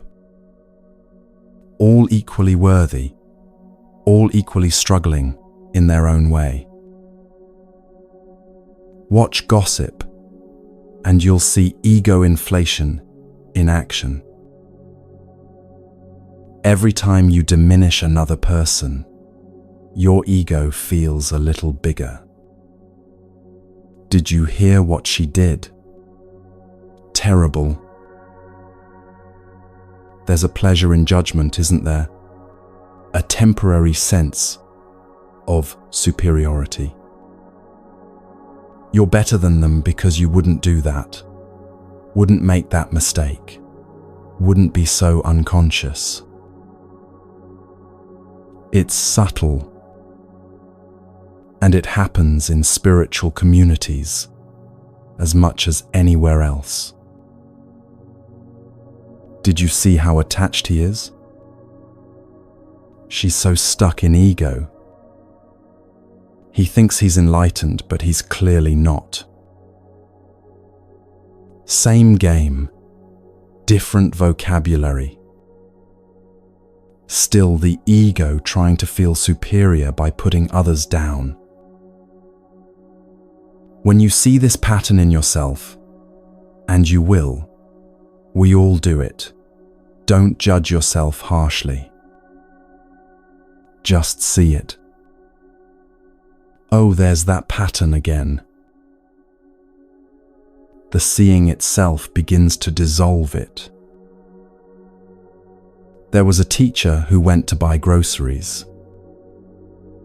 No robes, no beads, nothing to signal, I'm a spiritual person. Just another person in line at the checkout. The cashier was clearly having a rough day. Scanning items mechanically, barely looking up, sighing heavily. The teacher didn't try to teach her anything, didn't offer wisdom or advice, just listened. The cashier started talking, complaining about her shift, her boss, how tired she was. The teacher listened fully, not planning what to say next, not judging, not trying to fix anything. Just present, offering genuine attention and warmth. At the end of the transaction, the cashier looked up, really looked at him for the first time. "Thank you," she said softly. "That person really saw me." No identity performed. No, I am a teacher, playing out. Just presence offered, human to human. This is the practice. Drop the story of me repeatedly. Not once and you're done. Thousands of times.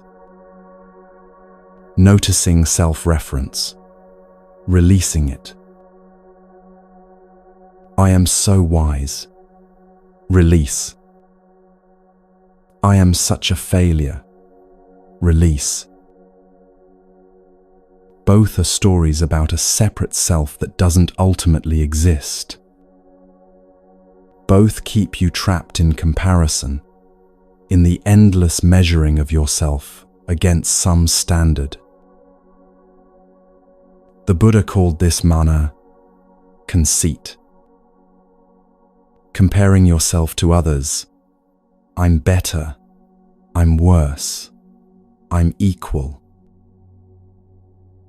All three are delusion.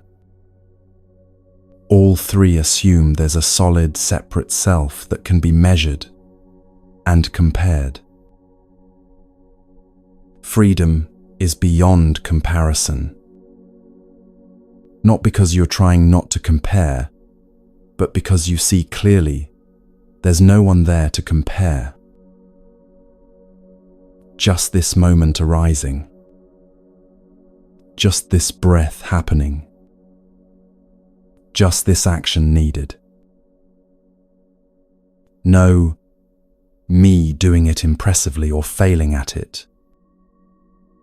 Just it being done through this form, for this moment. Humility isn't self-deprecation.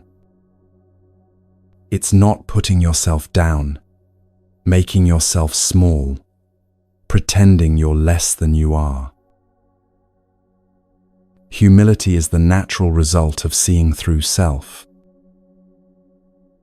When you see there's no one there to puff up or put down, what's left is just this. Simple, clear, without the drama of self-importance or self-hatred. Just this moment, this breath, this action that's needed now.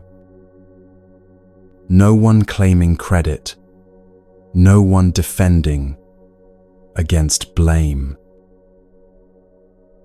So today, notice when you're performing your identity. Not to judge yourself, that's just more identity, more separation. Just to see, oh, I'm performing spiritual person right now. Oh, I'm performing successful professional. Oh, I'm performing struggling victim. The seeing itself loosens the grip. And underneath all the performance, underneath all the identities you've worn and defended and updated over the years, what's there? Just this awareness. Just this presence. Just this moment, free of the weight of being somebody. So simple. So light. So completely sufficient.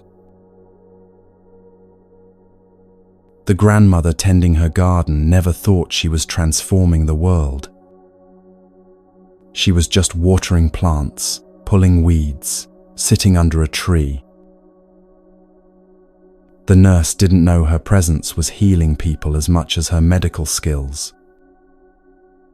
She was just showing up, doing her job, staying as present as possible. The teacher, buying groceries, wasn't trying to enlighten the cashier. Just offering attention, offering presence, human to human. And yet, ripples. Ripples you'll never fully see, never measure, never control. But real nonetheless. Touching lives in ways you can't imagine, changing the field in directions you'll never know. This is enough. You, showing up as you are, without the burden of identity, without the need to be special or significant. Just present. Just aware. Just here, offering what naturally flows through a heart that's learning to stay open. That's all that's ever been asked. That's all that's ever been needed.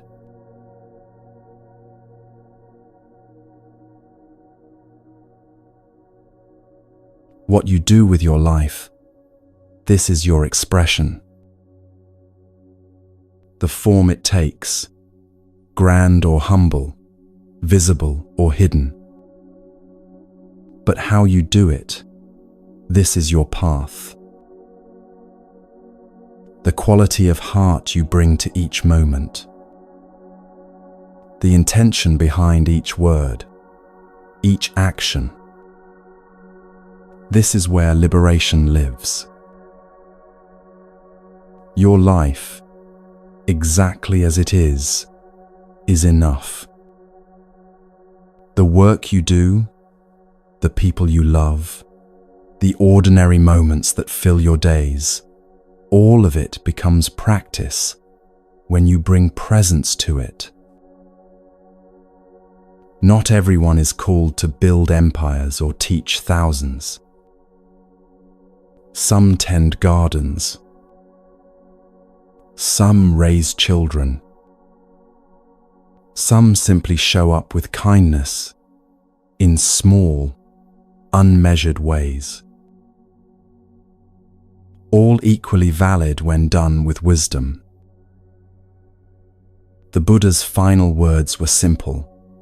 Work out your liberation with diligence. Not frantically, not desperately, but with steady, patient effort. You'll forget and return, forget and return. That's not failure. That's the practice. Each moment you remember to be present, you're free. Each moment you act from understanding rather than compulsion, peace is here.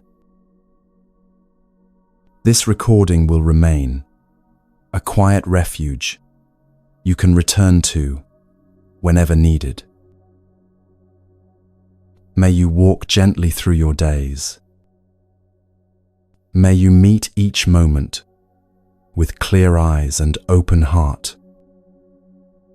May you know the peace that doesn't depend on anything being different than it is. It's here. It's always been here. Just this.